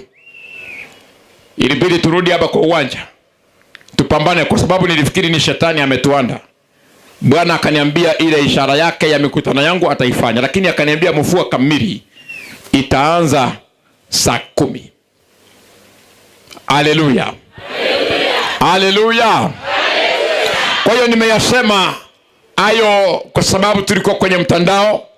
Yako mengine yaliyofichika, mengine hatusemi, lakini kuna yale ya kibinafsi tutayasema pale kanisani. Na nakuhakikishia kama Jehova aishivyo, kesho pale kwa ile madhabahu ni birika la Bethsaida. Hata kama ugonjwa umekukalia miaka nenda miaka rudi, kama Jehova aishivyo, mwaka huu hautakukalia. Visuka vitayeyuka, kansa zitayeyuka zote kwa jina la Yesu. Bwana akisema kaza watapata watoto. Hata wale ambao mnajaribu biashara inaanguka, mnajaribu inaanguka, mwaka huu ni mwa mabadiliko. Niliangalia kwa dictionary tukiwa kwenye maombi ya siku 3, nikaangalia Bwana aliponiambia is a year of great change. Nikaangalia neno change, akaniambia it is to modify or make better. Na akaniambia tell my children I will make their life better. God will make your life better. If you louder receive so shout hallelujah. Hallelujah. Hallelujah. Hallelujah. Hebu salimia Wakenya hivi, waambie mwaka mwema wenye. Waambie Wakenya mwaka uliobarikiwa. Hallelujah. Nataka uinue mikono miwili. 23 hatutaonana tena. Hatutaonana tena. Hallelujah. Talindwa na Jehova. Hallelujah. 2024 na kishia kama nabii. Na hili ulisikie kabisa. Hapa kufikia leo nikishia, hakuna mchawi atakayefanikiwa kuroga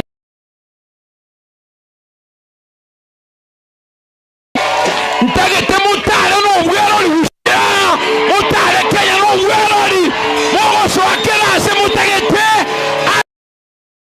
so egento gyoka mokolenda imani isichanganyikiwe. Haleluya. Ambia neighbor ulinde imani yako, ndio itakayokulinda 2024. Mwaka huu wa 2024 shetani alijaribu kakitu fulani kanaitwa corona 2020 akafeli.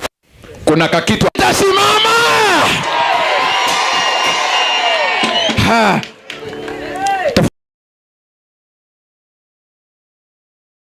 Uimbe hapa ndio niombe, alafu tuende na nyimbo. Neno litasimama. Neno litasimama, ya ulimwengu yatapita.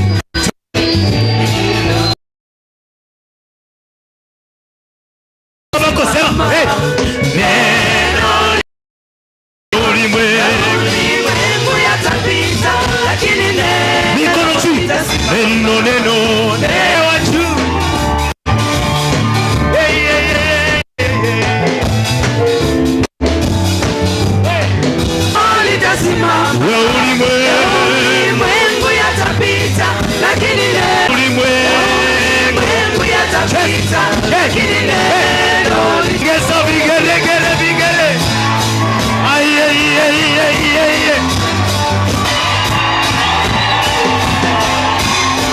Aye. Neno litasimama, unapita, lakini neno litasimama. Neno litasimama.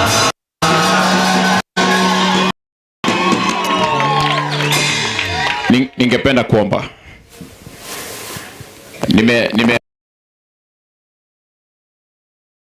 Tarehe 6.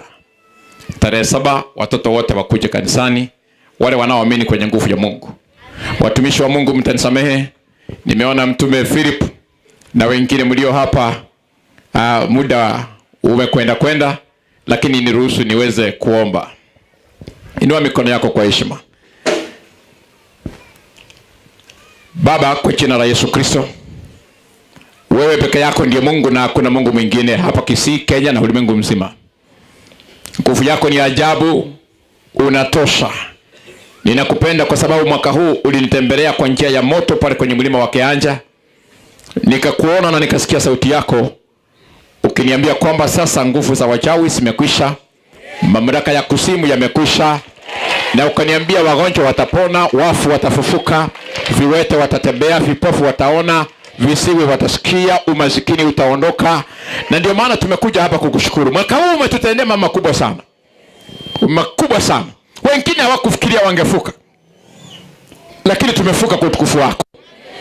Na kushukuru kwa wametuweka live, uwabariki. Embassy Television uwabariki.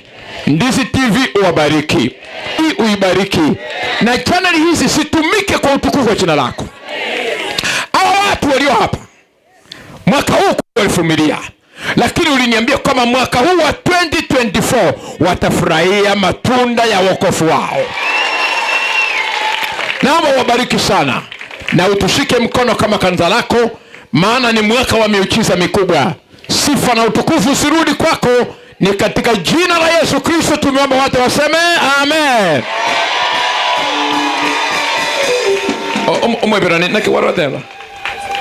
Na kiwaro teba. Ine mugo gatera kine bageni beito bonsipi. Bonsipi. Moja salama ni mukono arela no ayenso abatari ko ina bona tigabera nia. Hallelujah. Baka Clement Obi nilimwongelesha toka Kitale, sio kwamba ametoka Soneka. Kitale. Na ibali bago ndo chabantu mari batanta. Are you tired? Are you tired? Bwana Yesu asifiwe. Sasa hayale wapi makofi Yesu.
TV Ubwansu Bwumugusi.